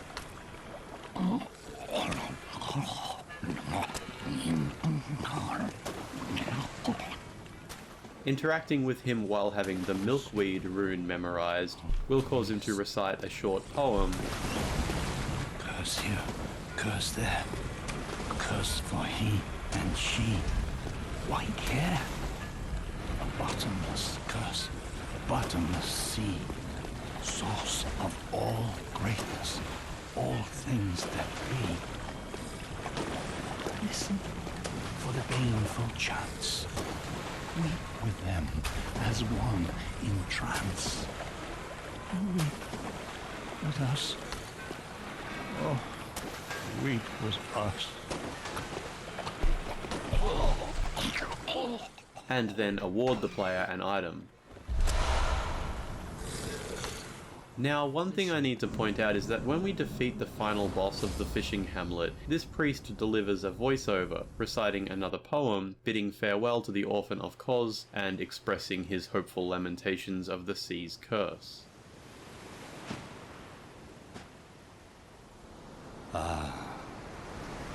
Sweet child of Kos, returned to the ocean. A bottomless curse, a bottomless sea, accepting of all that there is and can be. Important to note is that after this happens, if we revisit the priest, his dialogue has not changed in any way. Atonement for the wretches. That final poem is only ever spoken as a cutscene voiceover. So what does the fishing hamlet priest have to do with the Yharnam Stone? Well, to answer that, we need to turn to a piece of cut content that I was recently able to restore back into the game. I discovered that this priest was originally intended to appear somewhere in the research hall map, rather than in the fishing hamlet. In the end, all trace of him was removed from the research hall map file, but the developers did leave behind an older version of his conversation tree. For the most part, it's the same as what we find him saying in the final game. However, there are two important changes. I've swapped his normal conversation tree file with the older version here, and now something changes once you speak to him after having defeated the Orphan of Kos. Sweet child of Kos, returned to the ocean. A bottomless curse, a bottomless sea, accepting of all that there is and can be.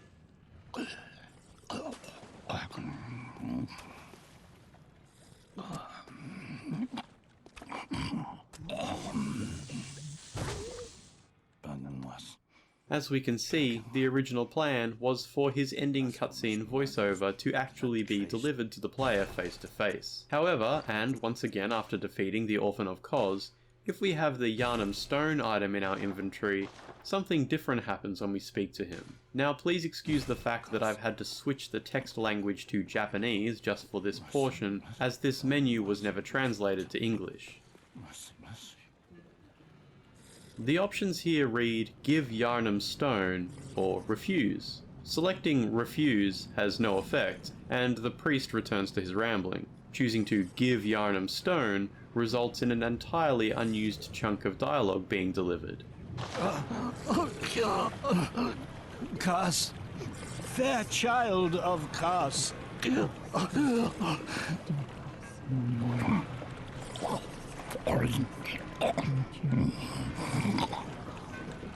Time is not, and the sea rumbles afar, and yet a mother's pungent devotion can still be felt. Oh, thank you, messenger. I exude gratitude for one such as you. Kos, bless this messenger, this visitor from beyond.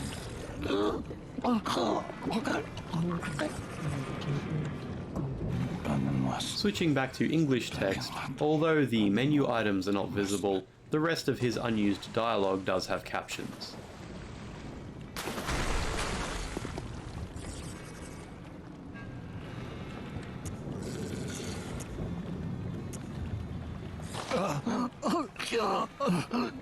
Kos, fair child of Kos.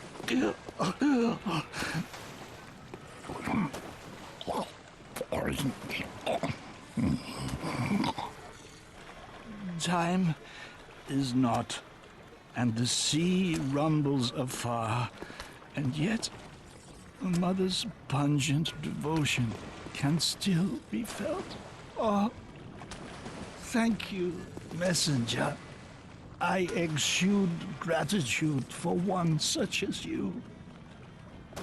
Kos, bless this messenger, this visitor from beyond.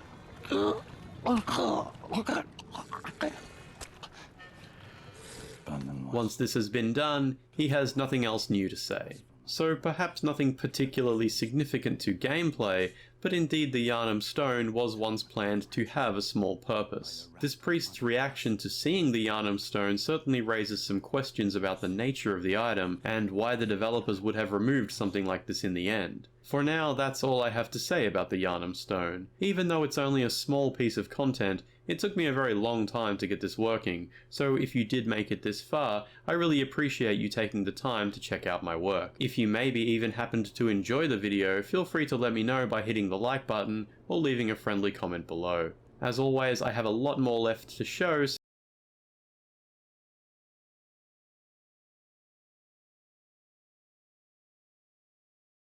So yeah, they had originally intended, maybe not originally intended, but while they were developing the DLC, they tried to add like a quest line for the Yharnam Stone. And if you took the Yharnam Stone to the Hamlet priest after killing Orphan of Kos, it had all that stuff that Lance McDonald was talking about. Definitely check out Lance McDonald on YouTube. He also streams on Twitch, but I don't think he focuses quite as much on cut content and stuff like that on his Twitch streams.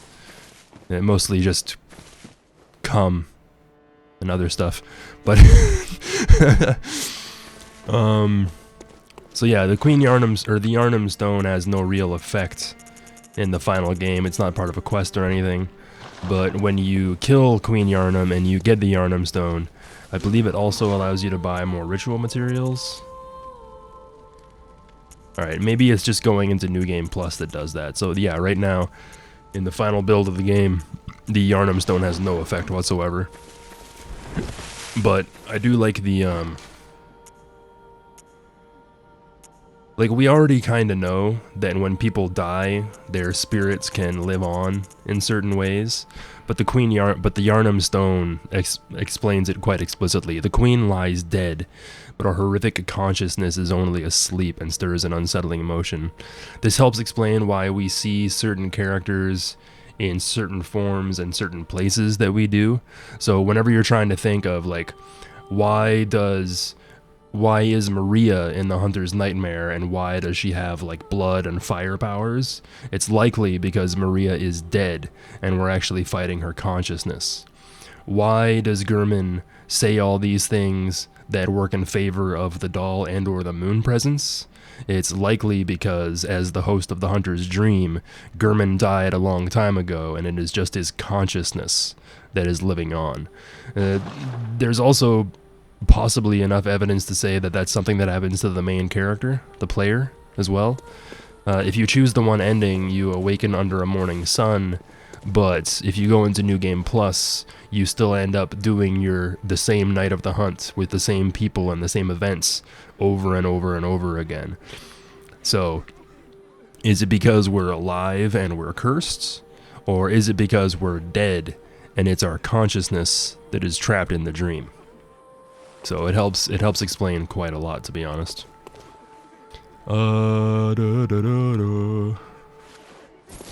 Prepare my weapons.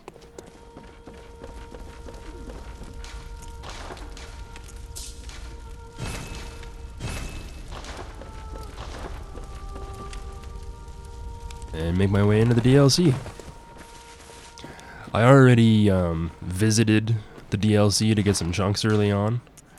But after we kill Amelia, we receive a new key item called the Eye of a Blood-Drunk Hunter. The Eye of a Blood-Drunk Hunter, its pupil is collapsed and turned to mush, indicating the onset of the Scourge of Beasts. A hunter who goes drunk with blood is said to be taken by the Nightmare, destined to wander forever, engaged in an endless hunt. It is a fate that no hunter can escape. And we heard about the Curse of Kos from the Fishing Hamlet priest a little while ago. When we first get grabbed by an amygdala and we get transported to the nightmare, the Hunter's Nightmare, we can also hear a part of that curse as well, where it says, "Curse the fiends, their children too, and their children's children forever true." The final line in this dialogue is a call to the bloodless wherever they be.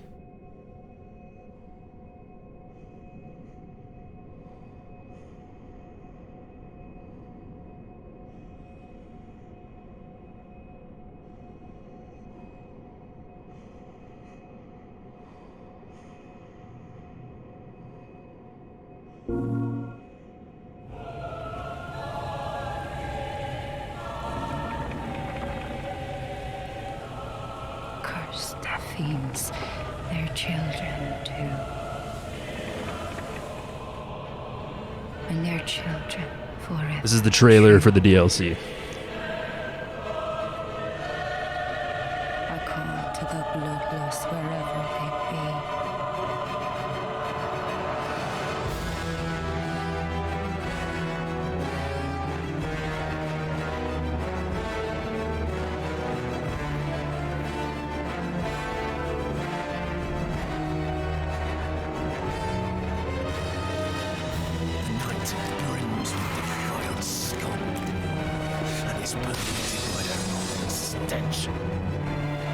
Just think, now you're set to hunt and kill to your heart's content.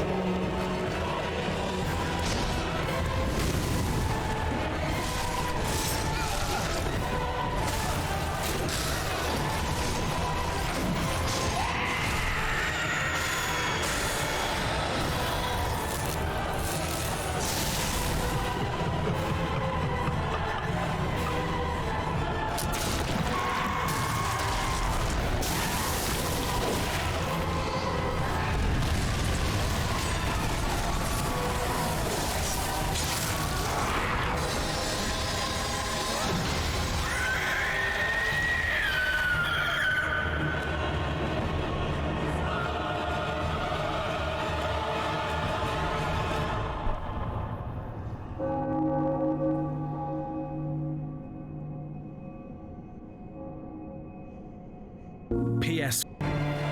Just think. German at the fishing Hamlet, by the way.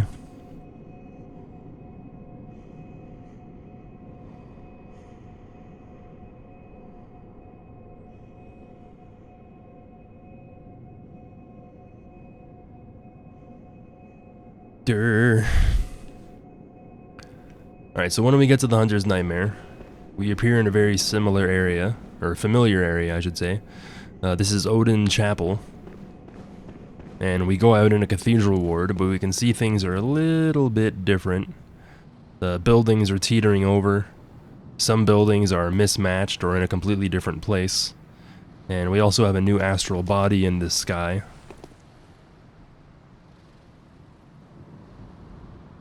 It does kind of slightly resemble what we see in the Eye of a Blood-Drunk Hunter, if you look at its pupil. But if this thing only goes away when we beat the final boss of the DLC, so it may also be tied to Kos in some sort of way, in the same way that the moon represents the moon presence. And we are in the Nightmare after all, so we have the same sort of nightmarish stone formations that we could see in Amygdala's boss room and other places in the Nightmare Frontier.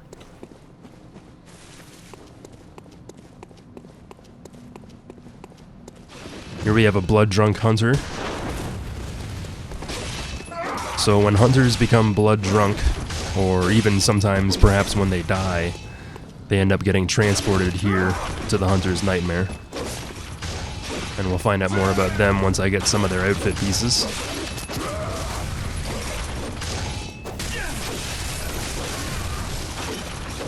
Barely does any damage to me now.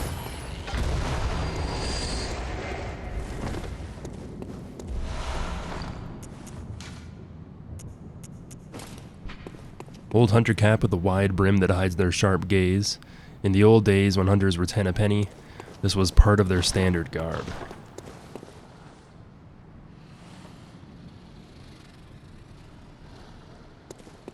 So in the era of the old hunters, the hunters were a lot more prevalent than they are now. 10 a penny means you could get 10 hunters for a single penny. So There were way more hunters in the past than there are now.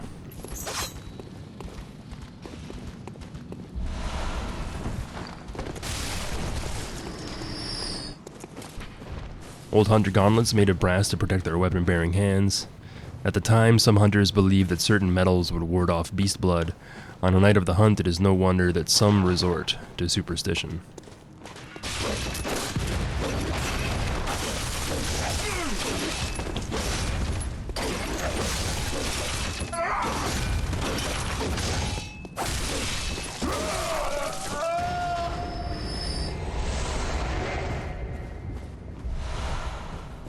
Oh, the Beastie Boys can drop gems. That's funny.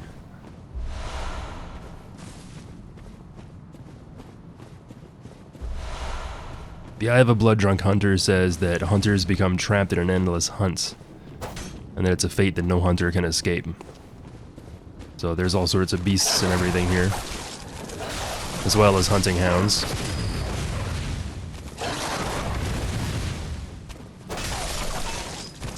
These ones in the Hunter's Nightmare are more like Dobermans.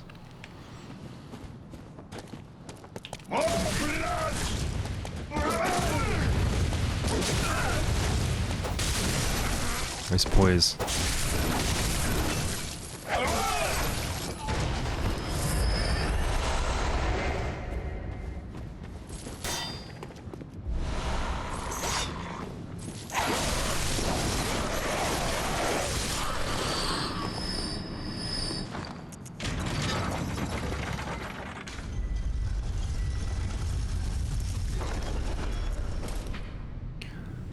Old hunter trousers that protected countless hunters from the beast in an older age. A widespread belief of the period was that beast blood crept up the right leg, and this led to the double-wrapped belt. All hunters visit the hunter's dream, as well as the Chalice dungeons, but this also implies that all hunters have met Gurman, and when we look at Gurman in the dream, he has a peg leg on his right leg. So that may be where this rumor started out. But the emphasis here is that if the other things mention superstition and the word that the beast blood crept up the right leg, they didn't really know for sure the best ways to like defeat the beasts, and they didn't know that all the details. So even if there was a little bit of a hint of a superstition, they still would have tried it in an effort to try to save themselves.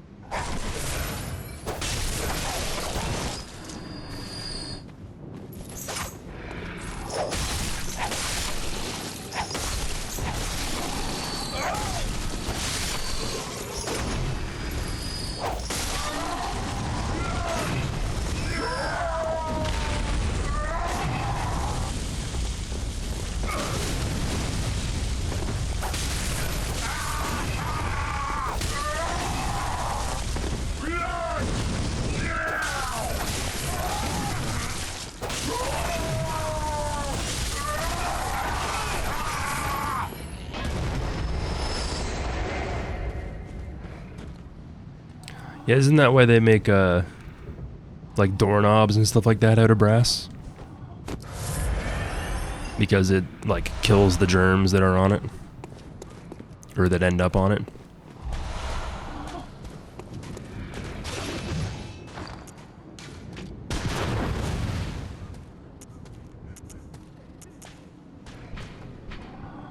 A trick weapon wielded by the old hunters. This. Do you fucking mind? Trying to tell a story over here. Get the fuck out.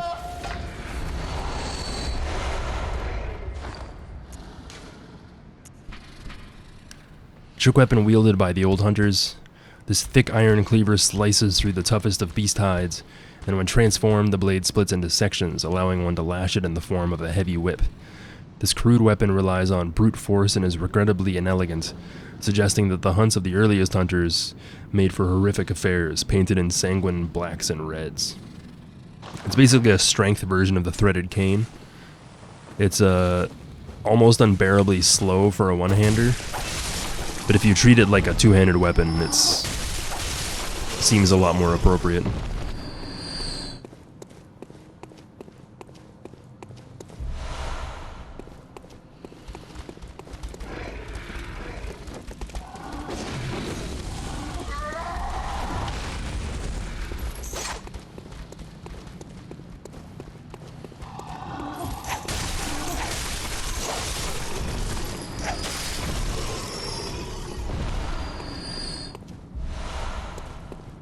If you come here early enough, like right after you kill Amelia, technically the gems you can find are better than other gems you can get. But if you do this place as soon as you can, it's really, really difficult.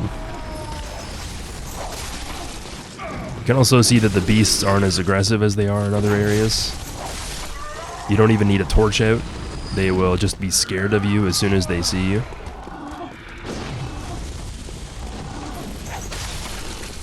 It's another example of how, when we visit these nightmare areas, we don't just see the people that were directly cursed, we see their unfortunate victims as well.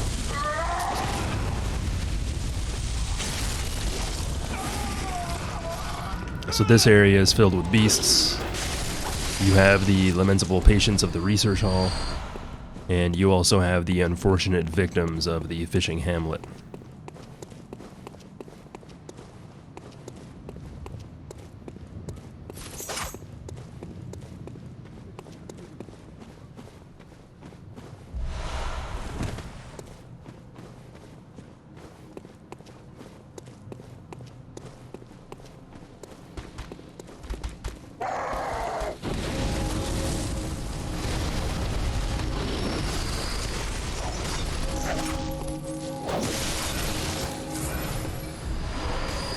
You can drop heavy gems? Jesus. All sorts of cool stuff.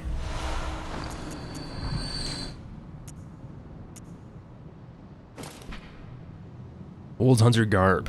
One day the hunters disappeared, and Yarnhamites began to whisper of the hunter's sin.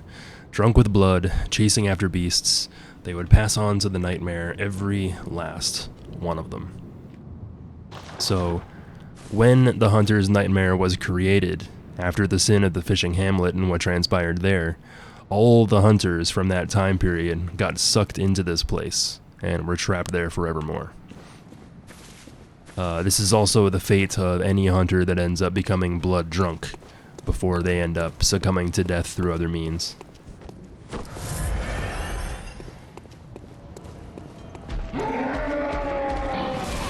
Nice.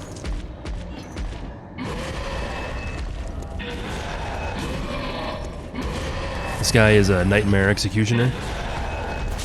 He has a very similar garb to the executioners, and he also wears the Yahargul helm as well, or something very similar.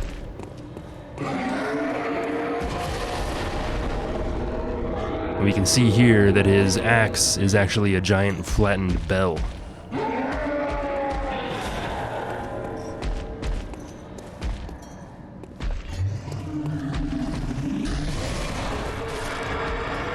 Yeah, Dark Souls 3 is great. I played Bloodborne first, and then I played Dark Souls 3. But if you started off with Dark Souls 3, it wouldn't be a bad thing by any means.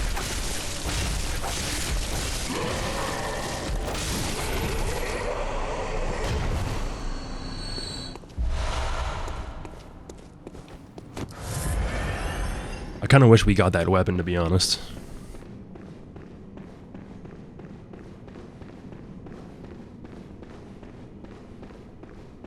So the only requirement for getting into the DLC is to fight Amelia first.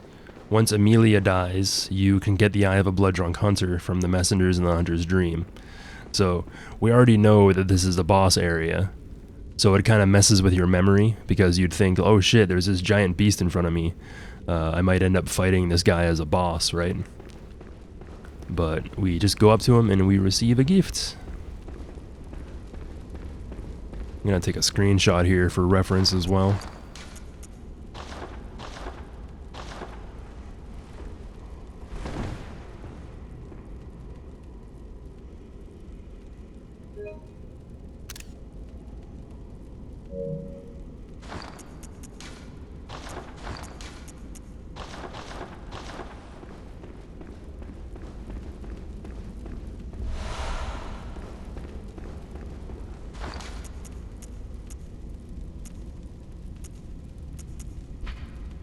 an eye pendant that unlocks the surgery altar.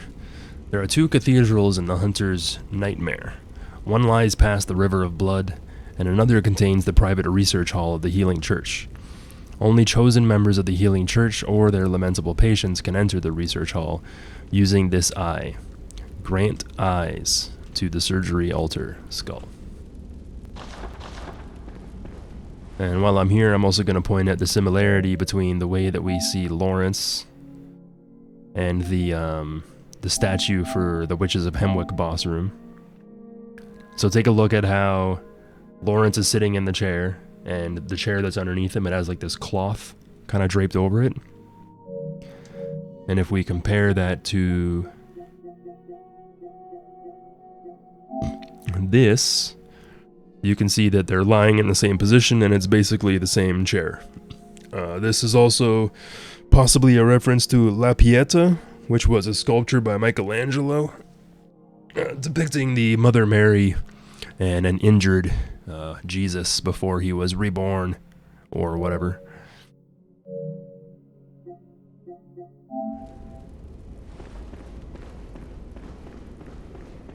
Yeah, Dark Souls 2 is cheeks.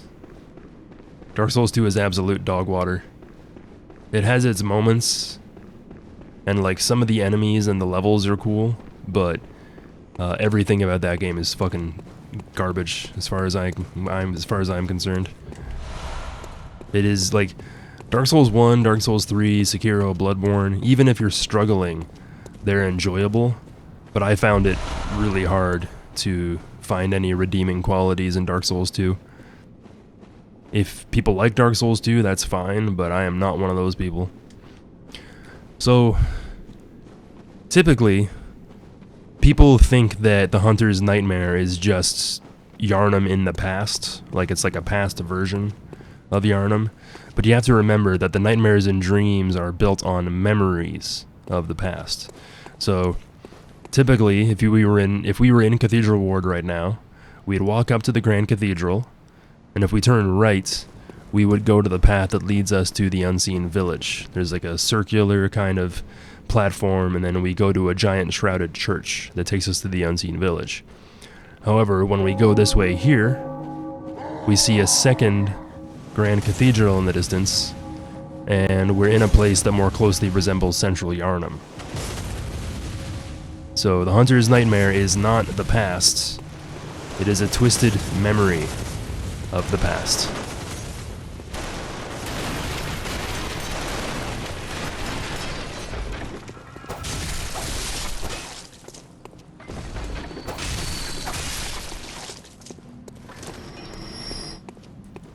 Here we can see the cratered body of an amygdala, petrified in stone, looking like it fell from somewhere above, cratered into the earth, reinforcing the connection between the nightmares.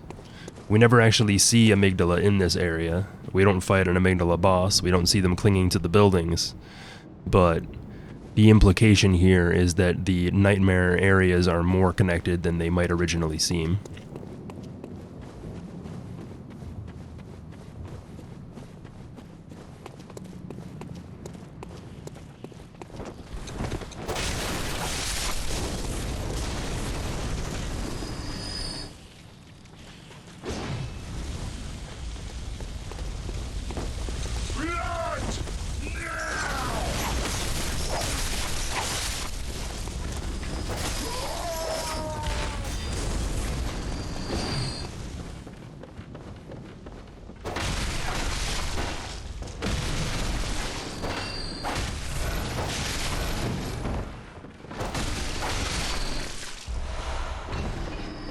This is another building that we saw originally in central Yarnham in the first area, and originally we walked up to an item in the ground in the same place and got shot in the back by this dude.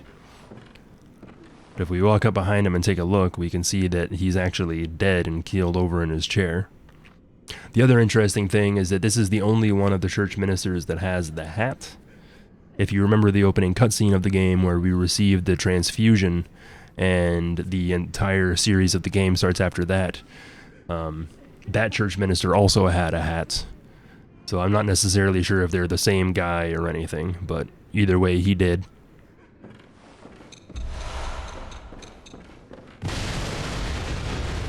We can also see that his body is rigged with explosives, and it sets off the other urns that are in the area. A trick weapon used by the old hunters and crafted by the workshop heretics, the powder kegs. A giant hammer equipped with a miniature furnace. When ignited and fired, it emits a volley of flame that explodes furiously upon impact. Crush the beasts and then burn them. The brute simplicity of the boom hammer was favored by hunters with an acute distaste for beasts.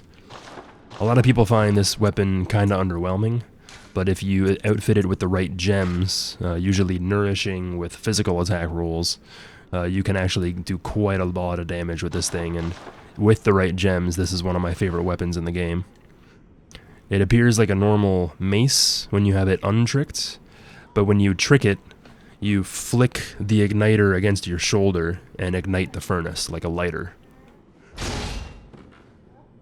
Once the furnace is ignited, any attack will use extra fire damage, but it also uses up the charge as well. So if you want to keep the buff up, you have to either transform it while you're waiting for your stamina to return, or use transform attacks to keep the combo rolling. If you do an R2, it actually has a little bit of range on the attack. It shoots fire right in front of you. And if you do a fully charged R2, it even causes area damage with an explosion. So there have been cases where I've been standing in front of a target, and because I did a fully charged R2 and the weapon hit behind them, it can actually trigger a backstab in those cases.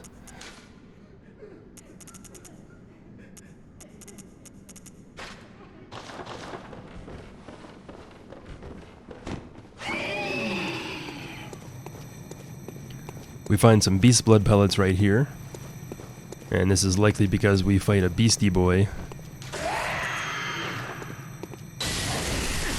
Oh, I see how it is.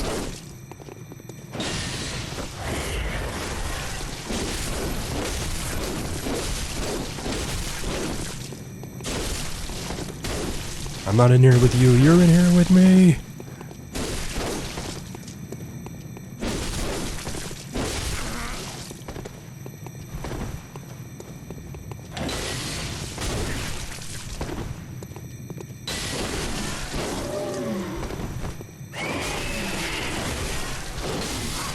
So greedy.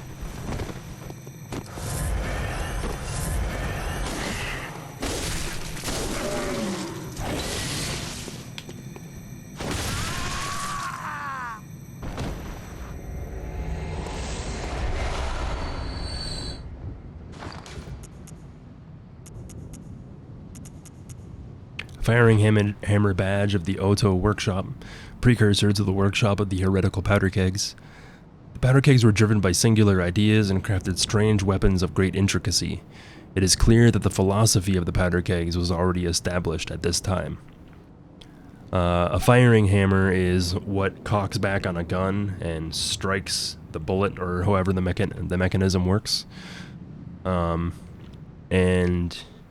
the only item that this badge unlocks is the piercing rifle, which is a gun that can, it goes through multiple targets. So typically when you hit somebody with a gun, the bullet just stops as soon as it hits them. But if you use the piercing rifle, you can actually hit multiple targets in a row.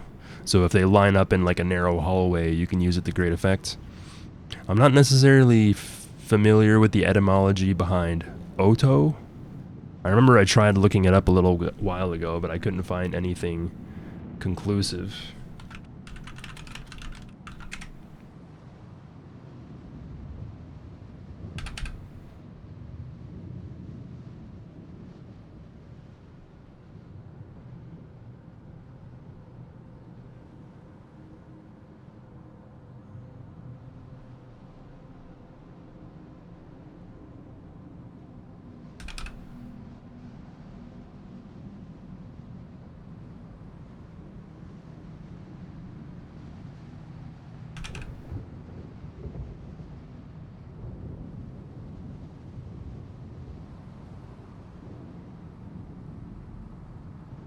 If I do a quick Google Translate, Otto means sound.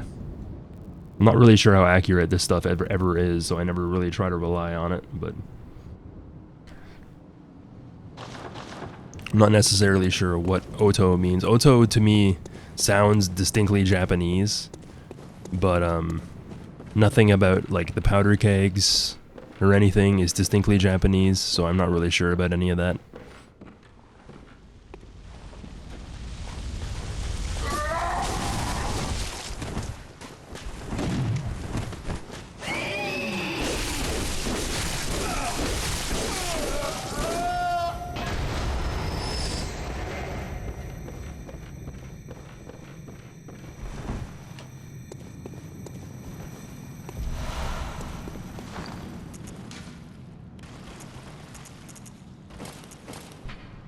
Old hunter top hat warped by bloodstains. In the old days when hunters were 10 a penny, this was part of their standard garb.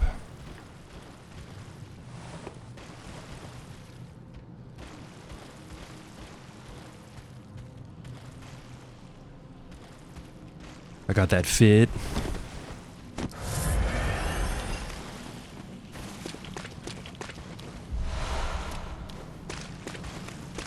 Here we have the river of blood that was mentioned in the eye pendant, and we can see a whole bunch of blood lickers. This to me is a clear indicator that the blood lickers aren't native to Canehurst by any means, but rather we just find them in places where there's lots of blood, like this place and the Chalice dungeons.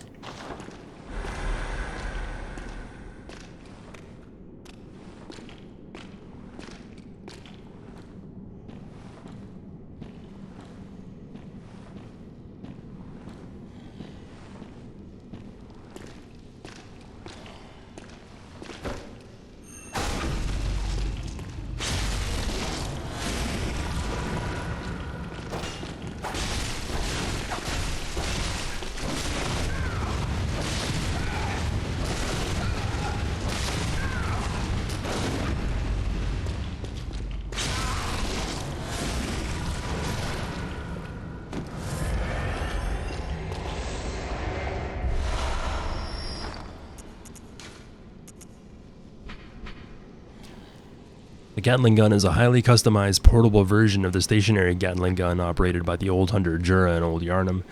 It was the weapon of choice for the youngest of Jura's 3 companions. The Gatling Gun boasts exceptional rapid-firing functionality, but is considered a cumbersome weapon due to its excessive weight and insatiable consumption of quicksilver bullets. It doesn't do a whole lot of damage, even with good gems in it, but it is really funny to pull out in a viewer run and try to kill a boss with in co-op.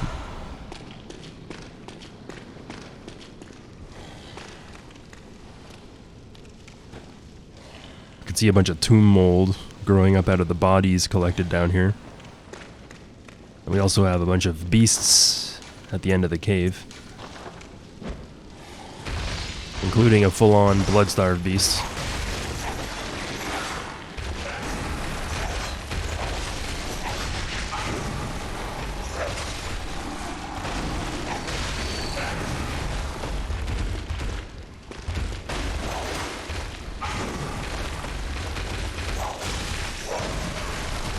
Yeah, there's 2 of them that we see in the game, but I'm not sure who the third one is.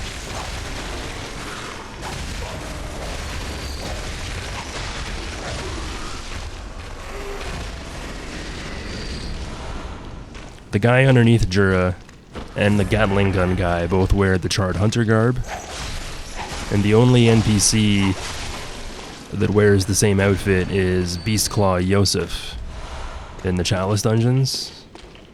But I'm not necessarily sure if that confirms that Beastclaw Yosef is one of Jura's 3 companions.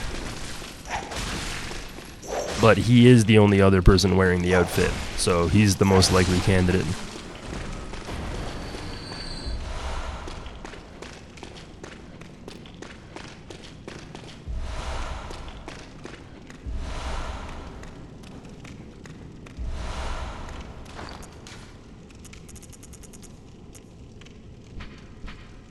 The arm of a small amygdala great one. Strictly speaking, the amygdalan arm is no trick weapon of any sort, but certain madmen wield them like clubs. It starts as a large, tough, blunt weapon formed of bone, but when extended, The hand quivers as if it were still alive.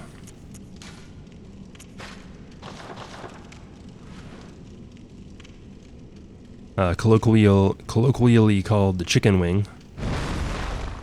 Does blunt damage in its one-handed form, and it's also got a pretty good charge R2 with a follow-up. And when we trick the weapon, it turns into a scythe that also makes it do some additional arcane damage. This also increases the reach of the weapon, and when we do a charge R2 in this form, if I do a standing R2, it does an additional attack. I'll just hit the button once, but you do an extra attack with it. If you do a fully charged R2, it does 2 additional attacks.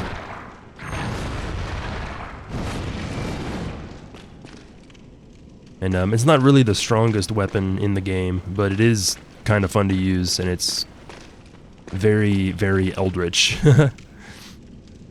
Hey, thanks, Grace Later. I appreciate it, man. I am debating putting up this run on YouTube.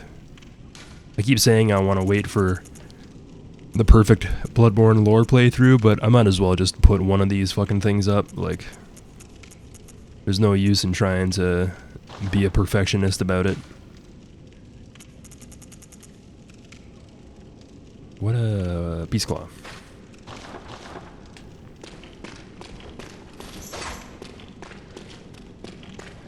That guy's outfit was 10 out of 10.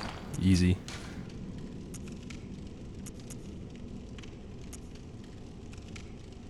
I don't really like the old Hunter top hat. I'm gonna wear the RDO and that other outfit I was wearing previously.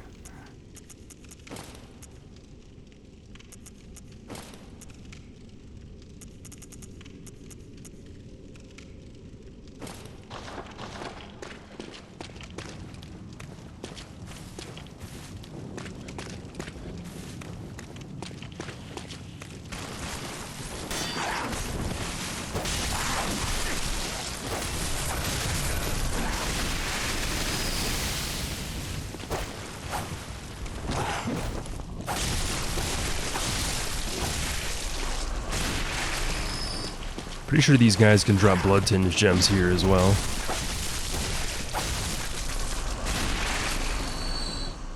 Look at the blood on the helmet.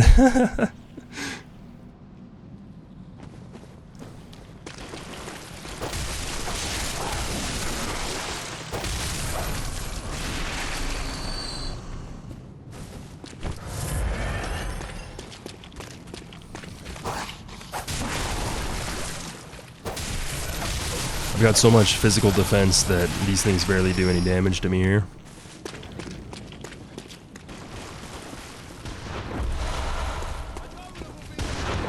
Adola will be the judge.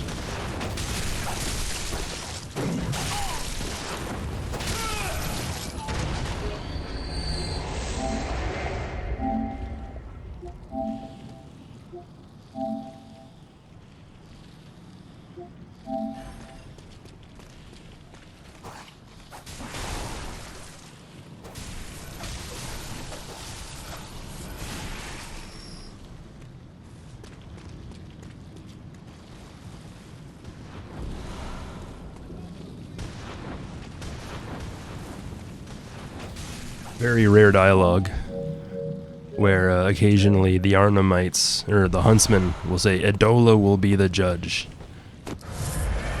There's no other mention of Adola, or who they could be in the game, but it is something that we hear the NPCs say every once in a while. The enemies, I should say.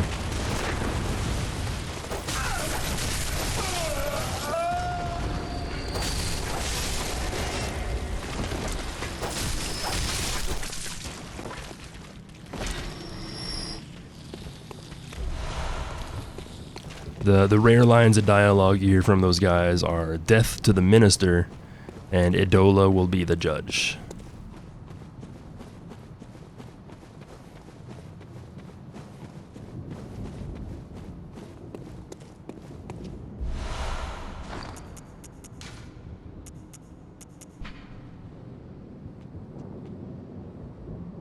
I think it sounds like Adola, like Edola. or something to that effect, but I could just be hearing it wrong. Once upon a time, a troop of foreign constables chased the beast all the way to Yarnham, and this is what they wore. The constables became victims of the beast, except for one survivor who in turn devoured the creature whole all by himself. This fable is a favorite among Yarnhamites who are partial to any stories of pompous, intolerant foreigners who suffer for their ignorance. It makes the blood taste that much sweeter.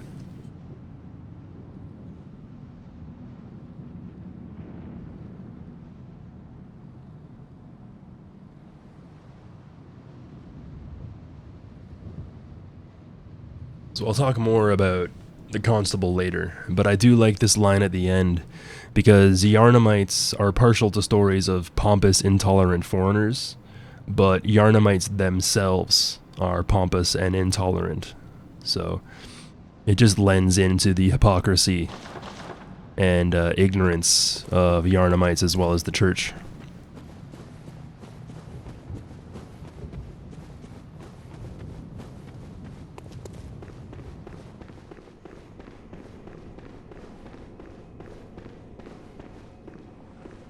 You're a hunter with your sanity, aren't you? Must have taken a wrong turn then, eh? Well, we're more alike than you think. This is the hunter's nightmare, where hunters end up when drunk with blood. You've seen them before. Aimless, wandering hunters slavering like beasts. This is what the poor fools have to look forward to. So, don't be brash. Turn back before it's too late. Unless you've something of an interest in nightmares. Not a fan, really. Yes, as it should be. Hunt your beasts and think no more on the secrets of the night. That is the very best a hunter can do. Just don't let the blood intoxicate you.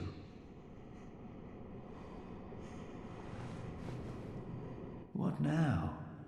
Oh, take my word and turn back before it's too late. Unless, I suppose, you've taken an interest in nightmares. Oh yes, I see. You sense a secret within the nightmare, and cannot bear to leave it be. As if the spirit of Bergenworth lives on within you. Such inquisitive hunters will relish the nightmare. But beware. Secrets are secrets for a reason, and some do not wish to see them uncovered, especially when the secrets are particularly unseemly.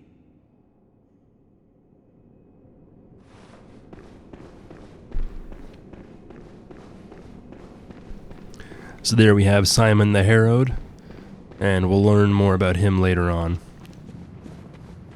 But the big thing to note there is that because we're a hunter who still has their sanity, we haven't gone completely insane and blood drunk. He mentions that it's odd that we should be here, because this is where blood drunk hunters are supposed to end up.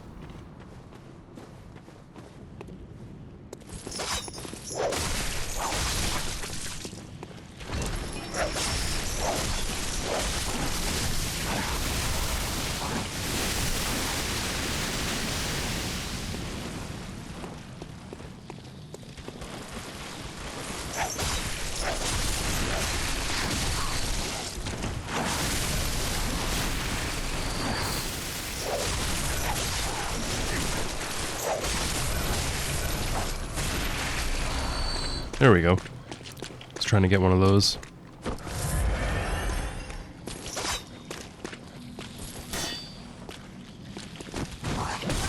Nice.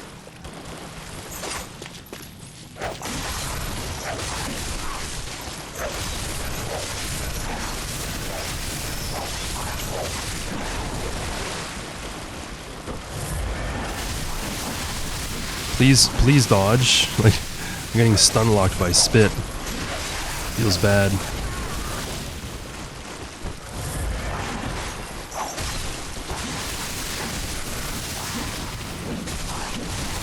Jesus, what the fuck, dude?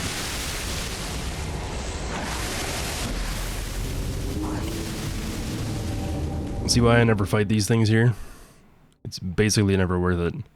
That friggin' spit stun lock is brutal.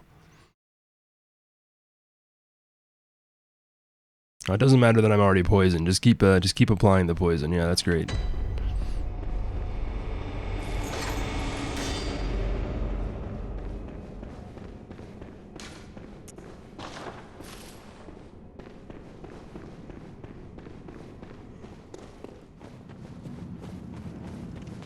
You can see here the same kind of gravestones that we saw in Nightmare Frontier, as well as the gravestone that takes us to different places in the Nightmare, in the Hunter's Dream.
I suck at this game right now.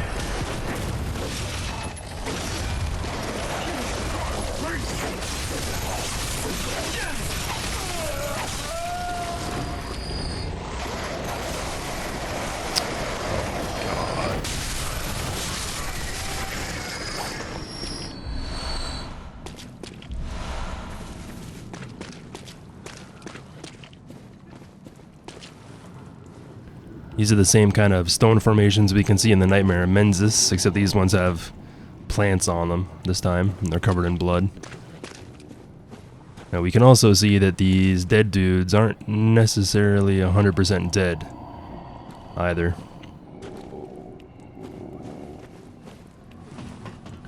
The blood curses us all, I guess.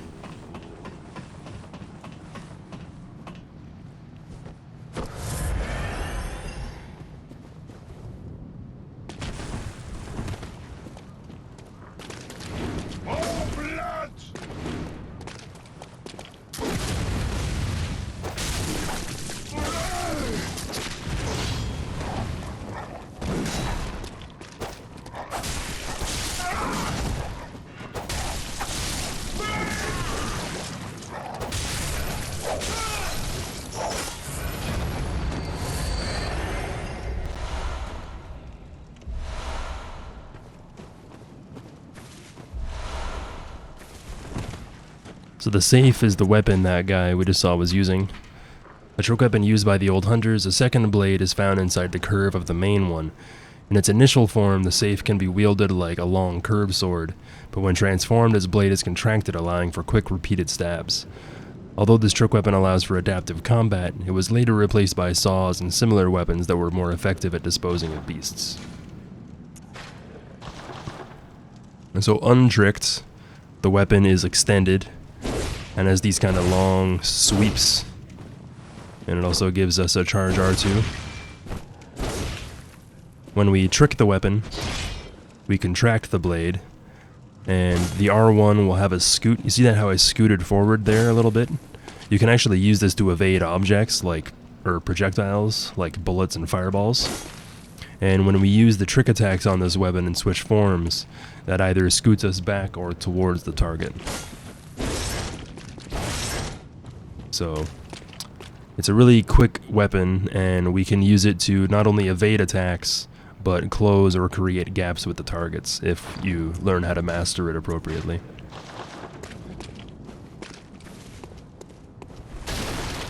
It's a favored weapon for PvP.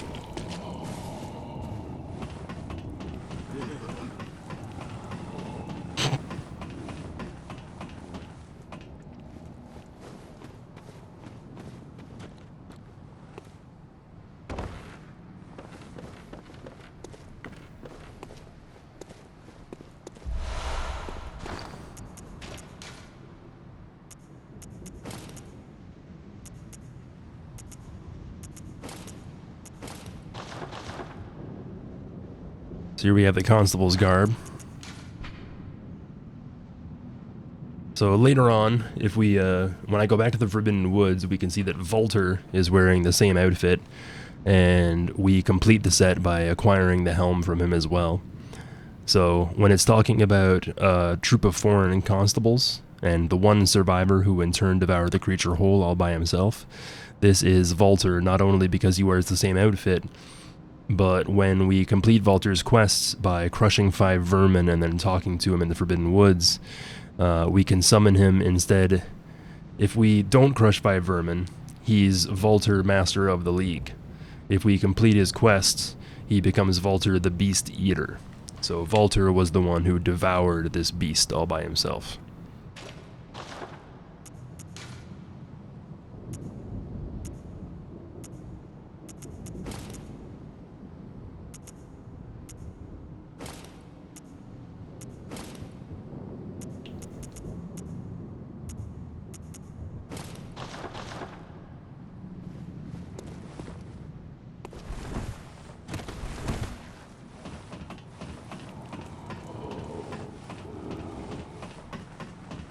And this may also be why the Impurity Rune was found in him, now that I think about it.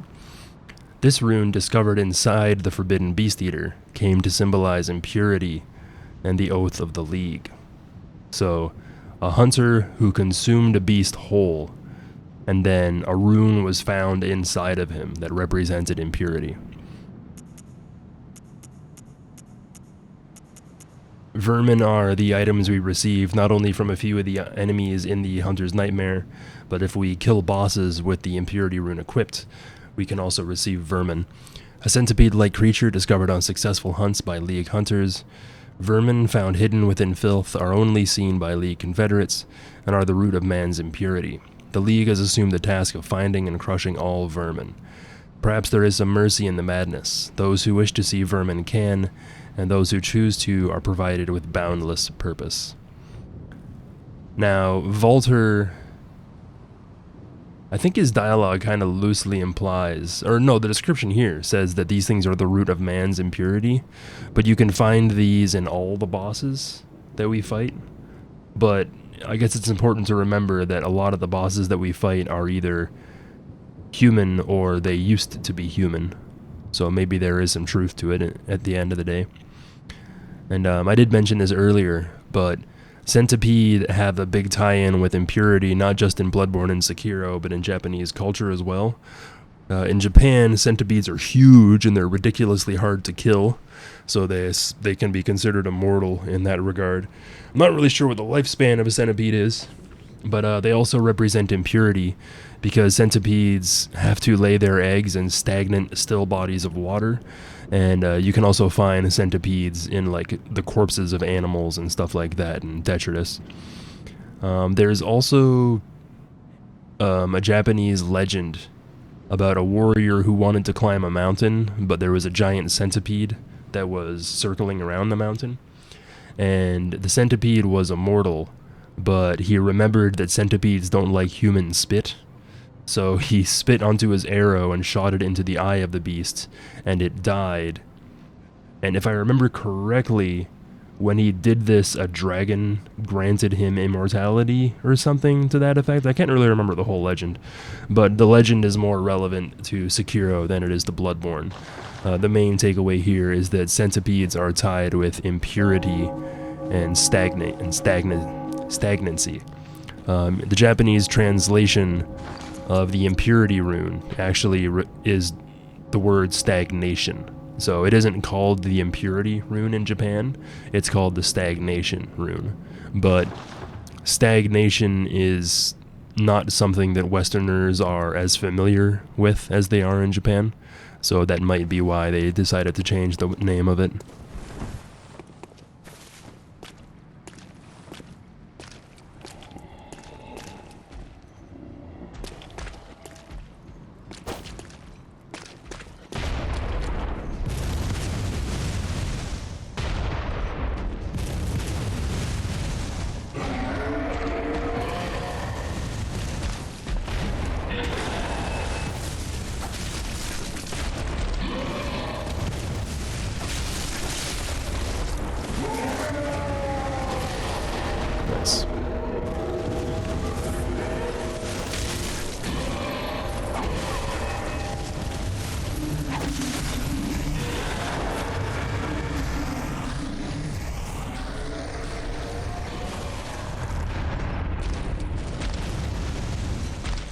grab attack is pretty brutal.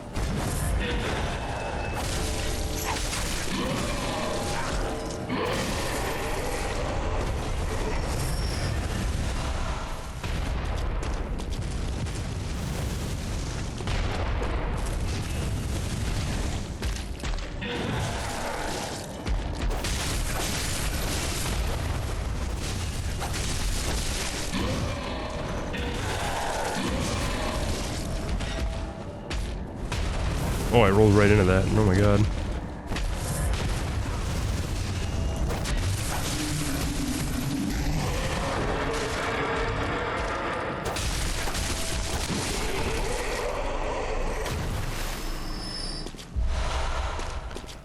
The first one always drops 6 blood vials, and the one with the cannon always drops 10 bullets. We'll read more about the church cannon later, but the church cannon's description does say that it was wielded by giant creatures that weren't smart enough to wield regular hunter weapons.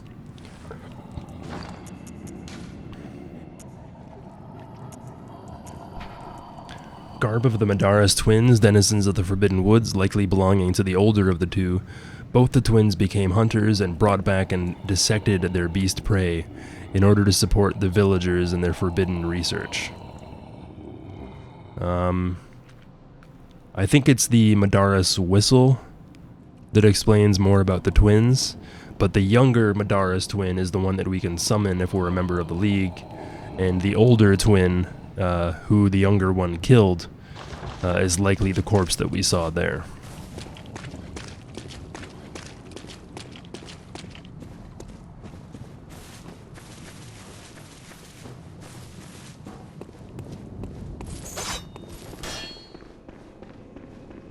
This is a part of a church that we saw that took us down to Old Yarnham originally. So all in one area, we have Cathedral Ward, Central Yarnham, and bits of Old Yarnham.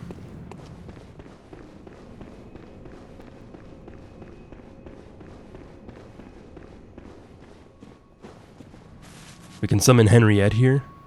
I think the only other place where we can summon Henriette is in front of Amelia. But she is by far the worst summon in the game. Easily.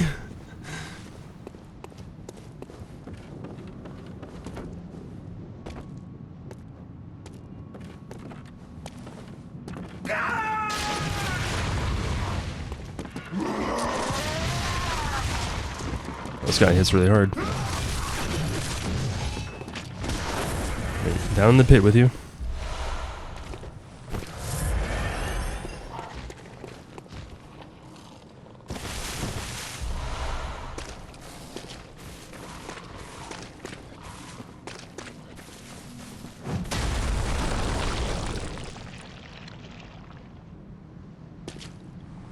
So here we have one of the shell maidens that falls from the sky above.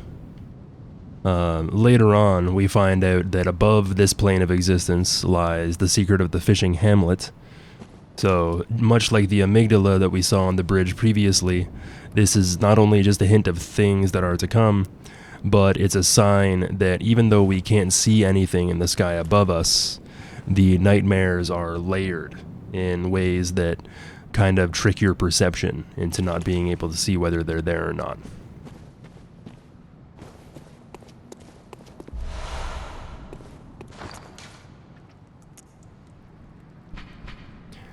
Trick weapon crafted by the workshop heretics, the powder kegs, and weapon of choice for the old hunter, Valter, the beast eater. This weapon pummels beasts in its mace form, but its true strength lies in its attached mechanical saws. These discs, lined with serrated teeth, spin rapidly, thrashing the flesh of beasts into fine shreds. So it's just a normal mace in one-handed form, does blunt damage, but when you put it into tricked mode or two-handed form, you get these serrated blades that spin with each attack. You also get additional spins when you charge attack.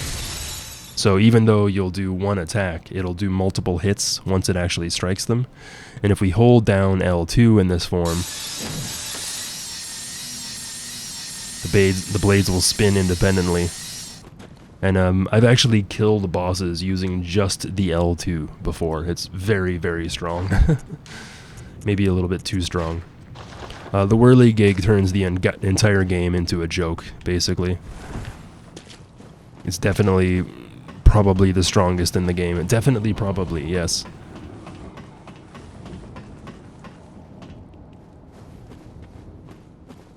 Little field of view action for your ass.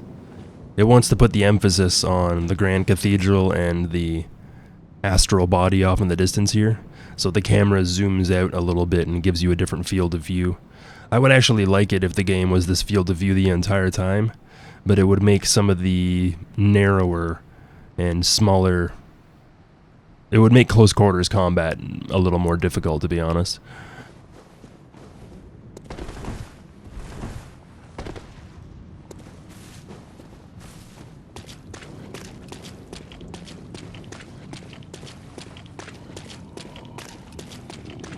So the eye pendant says that there's 2 grand cathedrals in the Hunter's dream.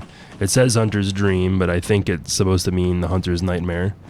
I've always said that it's a typo, but whether it's a dream or a nightmare is kind of irrelevant. So they're all part of the same plane of existence anyway. So we have that one over there, where we receive the eye pendant.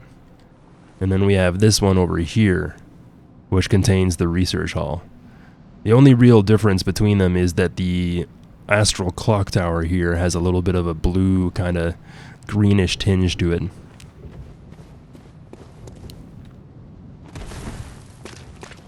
Alright, take it easy, Ashleos. Have a good night.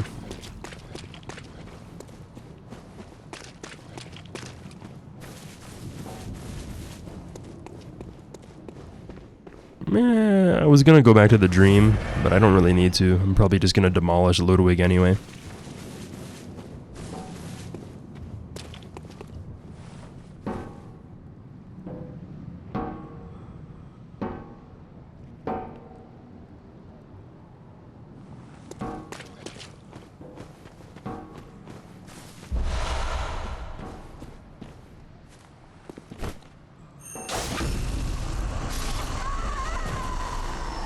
This Witch of Hemwick is meant to grab us if we just run up to the boss.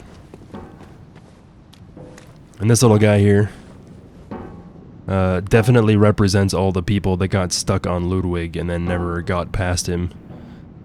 Ludwig the Gatekeeper to the rest of the DLC.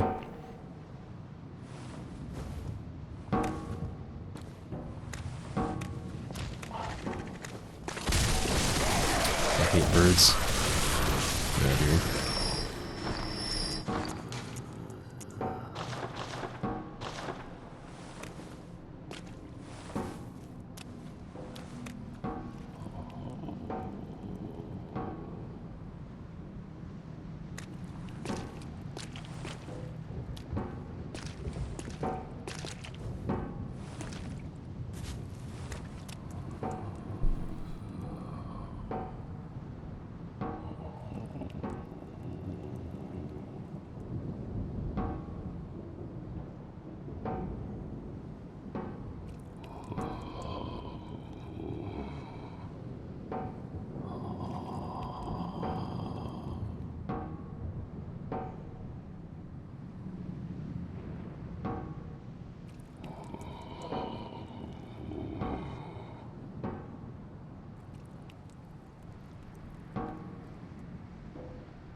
Hey, Ska.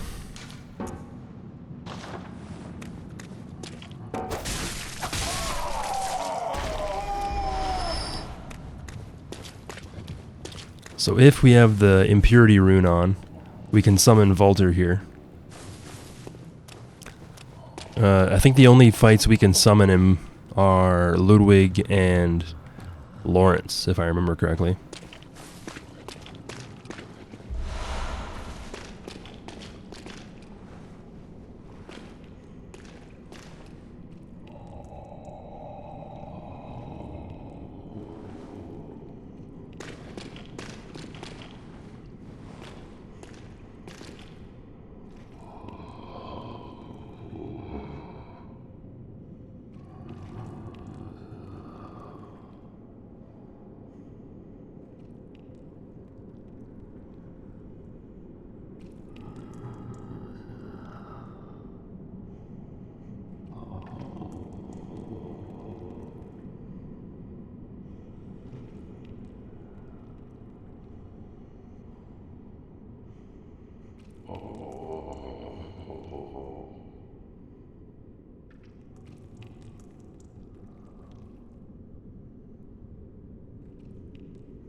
recording a little bit of footage there.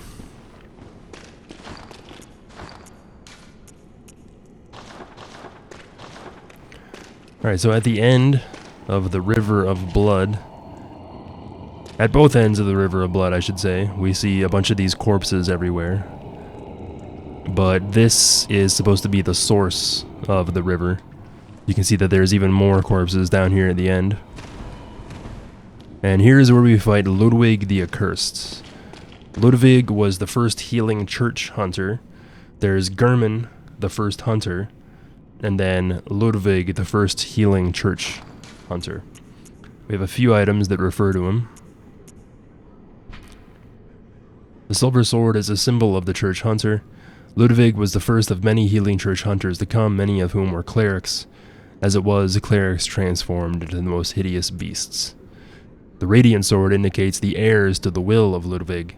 These hunters, also known as holy blades, are what remains of an ancient line of heroes that date back to a very early age of honor and chivalry, one that has long since passed.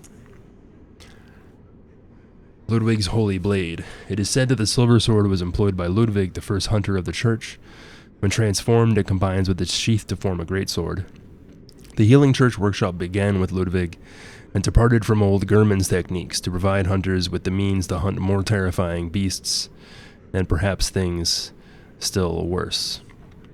So the Radiant Sword Hunter badge says that it was a very early age of honor and chivalry, and even though the healing church may not have always been in good graces, there appears to have been people who wanted to defend the town from the beastly scourge.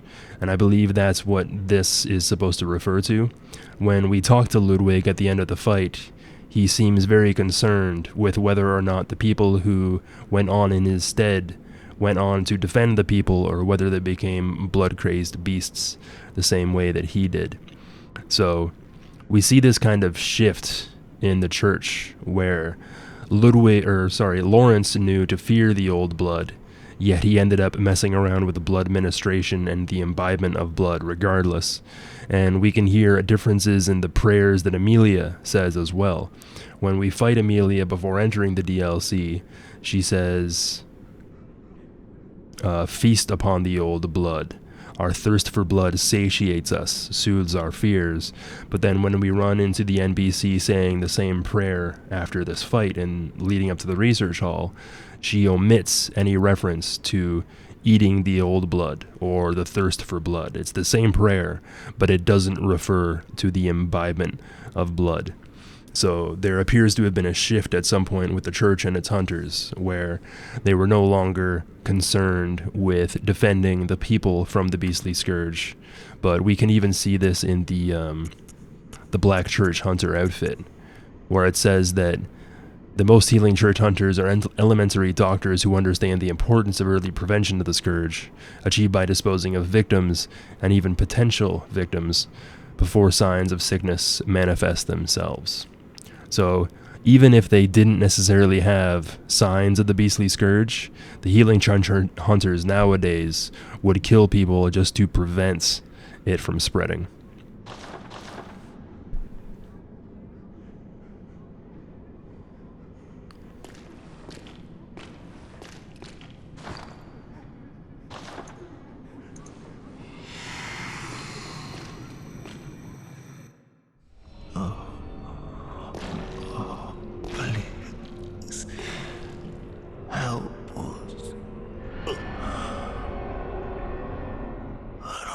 Inside you,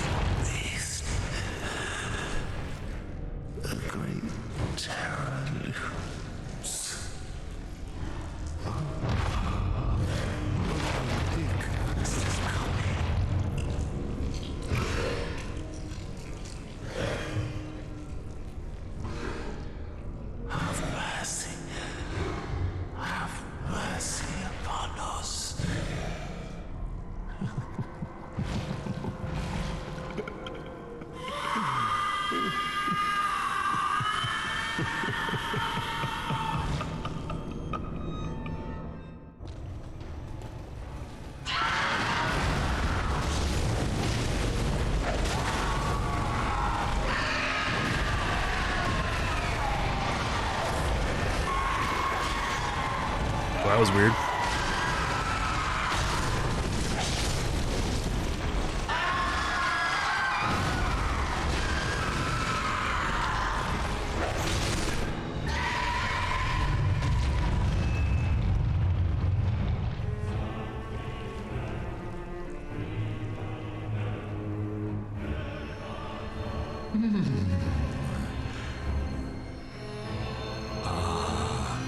You were at my side all along.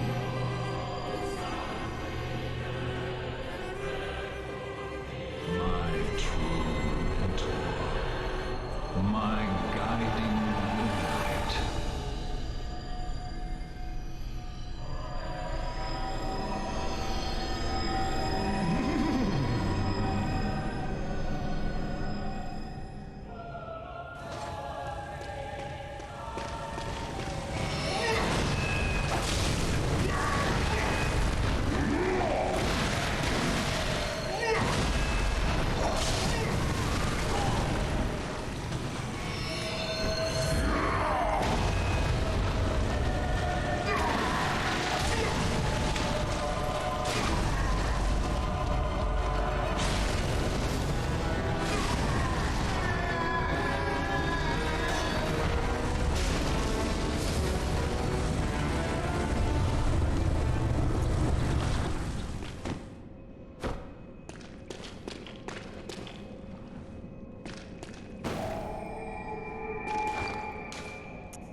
A Carroll Rune discovered by the old hunter Ludwig along with the holy Moonlight sword boosts the amount of life recovered by rallying. When Ludwig closed his eyes, he saw darkness or perhaps nothingness, and that is where he discovered the tiny beings of light. Ludwig was certain that these playful dancing sprites offered guidance, and emptied Ludwig of his fears, at least in the midst of a hunt.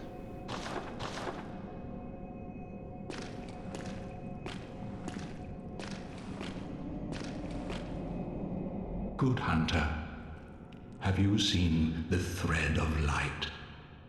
Just a hair, a fleeting thing. Yet I clung to it, steeped as I was in the stench of blood and beasts. I never wanted to know what it really was. Really, I didn't.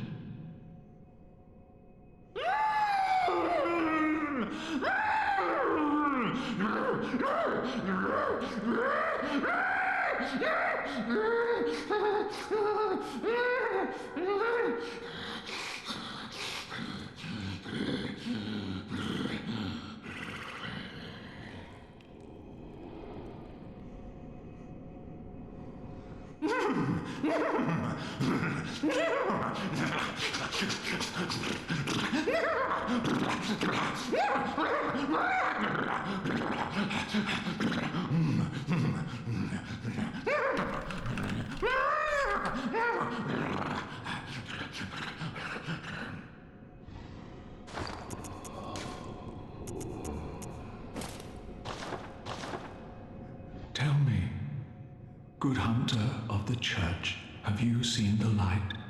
Are my church hunters the honorable Spartans? I hoped they would be. When we don the church garb, he recognizes us as a hunter of the church, and he asks if the hunters that follow in his stead became honorable Spartans. The Spartans were a group in Rome, I believe, who were basically like the country's finest warriors, and their entire life was dedicated to the defense of the lands of Sparta. So it's more about the way that the hunters were employed to defend the town from beasts, or at least that's the guise that the Healing Church ended up adopting, in an effort to explain why people were just ending up dead all over the place. So we're given a choice here. We can answer yes, which is a lie, and tell him that the hunters have continued on in his stead, or we can tell him the truth and say no, the hunters have become blood-crazed beasts. If we say yes, he will become relieved and then drift off to sleep. If we say no, he will fall into despair and Simon will end up coming and launching an arrow into his eye unless we do it ourselves first. So if I'm going to say yes, and Ludwig will fall asleep in this nightmare. Ah, good. That is a relief. To know I did not suffer such denigration for nothing. Thank you kindly. Now I may sleep in peace. Even in this darkest of nights. Greece, I of course. see the moonlight.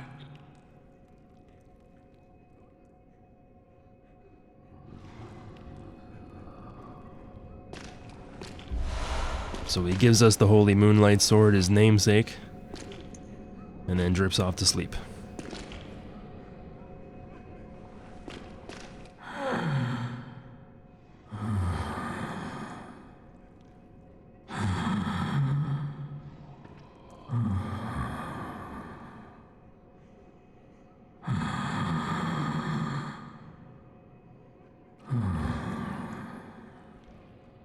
If you say no, he makes more horse noises, and then somebody comes and shoots an arrow into his eye and kills him.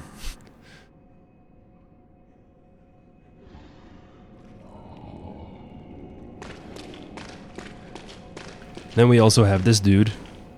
This is the guy we saw at the beginning of the cutscene, who says, I can't really remember what he says, to be honest, but you just heard it in the cutscene. You can have him survive the fight. He has a chance to be killed by either you or Ludwig in the fight, and here's your reward for him surviving.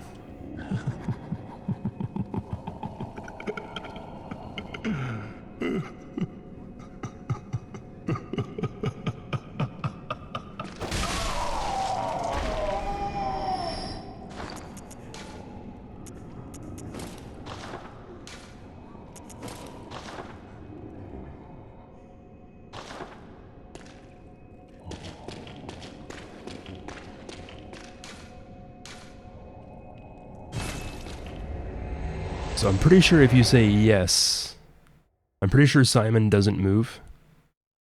You have to say no for Simon to appear here. Yeah.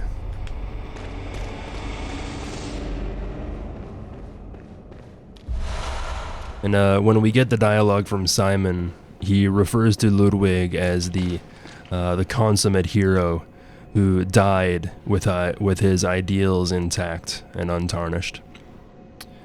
There are a lot of Berserk references throughout Bloodborne and Dark Souls, but one of the influences behind why Ludwig appears to be a horse may be the horse from the Berserk series, who bears a slight resemblance.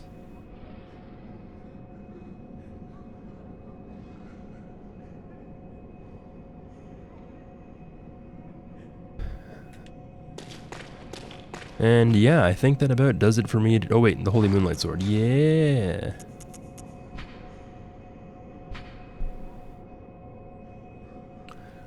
An arcane sword discovered long ago by Ludwig. When blue moonlight dances around the sword and it channels the abyssal cosmos, its great blade will hurl a shadowy light wave. The Holy Moonlight Sword is synonymous with Ludwig, the Holy Blade, but few have ever set eyes on the great blade, and whatever guidance it has to offer, it seems to be of a very private, elusive sort. So Ludwig's Holy Blade has been available since the release of the original game, and the shape of the blade and its size led people to believe that it was supposed to be something like the Holy Moonlight Sword. The Holy Moonlight Sword is something that we've seen recurred in each FromSoft title since the beginning. Kingsfield had it, Armored Core has it, Dark Souls, Bloodborne. It isn't in every single FromSoft title, but the Holy Moonlight Sword is often a big two-handed sword that either uses faith or magic to launch projectiles, and has some additional effects as well. In this game, it's probably one of my favorite weapons, and it's most people's favorite weapon, to be honest. In untricked form, it is physical damage. I think there's a little bit of arcane damage as well, but mostly the arcane comes into effect when you switch into two-handed mode. In one-handed form, it does great with just normal physical gems, and it even has a really good moveset with a Charge R2 follow-up that does a knockback and insane amounts of damage. It also does thrust damage, so it's really good against kin-type enemies. And the large sweeps of the R1s are good for clearing out multiple groups. When you put it in the tricked form, it does half physical damage and half arcane damage. This means that if you want to use it in this form, it's probably better off with nourishing gems. You can switch the damage to arcane entirely, but I found after my testing with multiple sets of gems that using it with nourishing gems is probably the best way to go. Yo, Dynamic with the raid. Thank you, man. You have a great day. Could you do that for me? Thanks. How is your adventures in Kingdom Come going? Oh wait, you were playing Diablo today, weren't you? If I remember correctly? Yeah, Morty beat me to the punch. Nice. Alright, so you were playing both today. You were doing some Diablo and some Kingdom Come. Nice. Yeah, we just beat Ludwig. Oh, you finished it today. Nice. Congrats, man. Yeah, we just beat Ludwig. We're trucking our way through the DLC.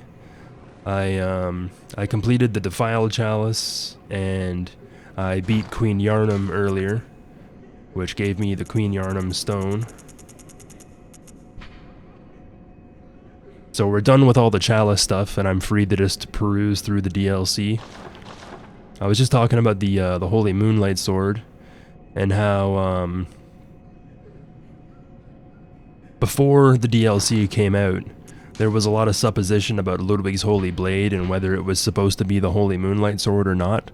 So when we actually got our hands on the DLC and you see the transition from Phase 1 to Phase 2 for Ludwig, like the entirety of the Ludwig fight is obviously very impressive, but when he finally pulls out the Holy Moonlight Sword, longtime fans of the franchise were pogging the fuck out, to put it lightly.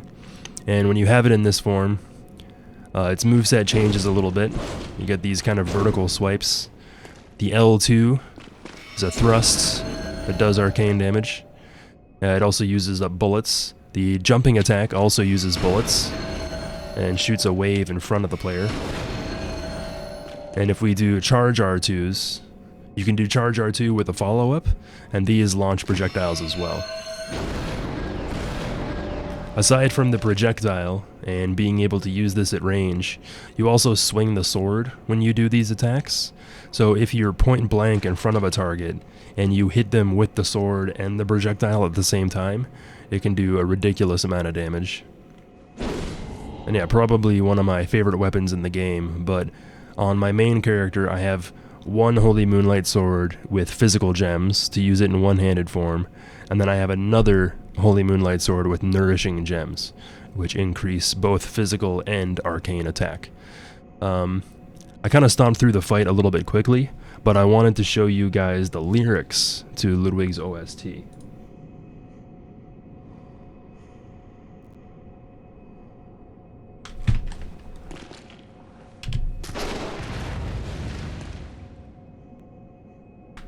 Why is my keyboard not working?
Music's so good, it's hard to believe it just exists in a video game. It's so fucking good. But yeah, the lyrics in a lot of the songs for the bosses and everything in the game actually have lyrics that make sense if you know enough about the lore and the story.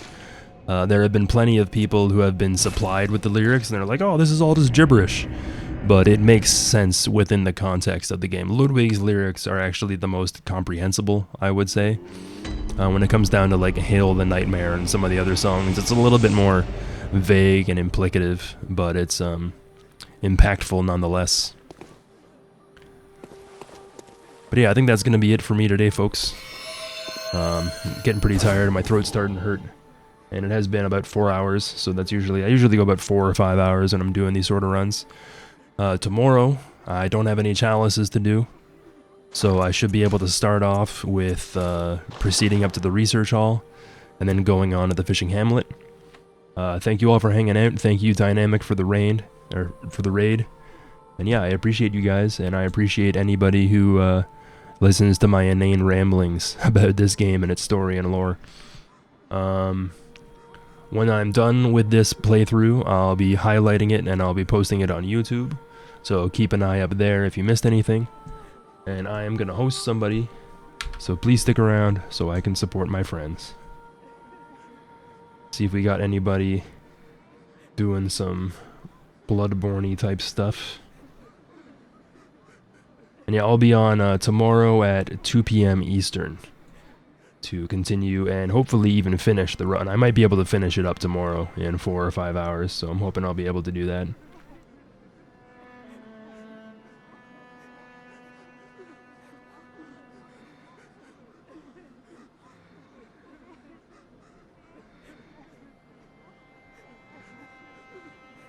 Alright, I'm going to send you guys over to Jared.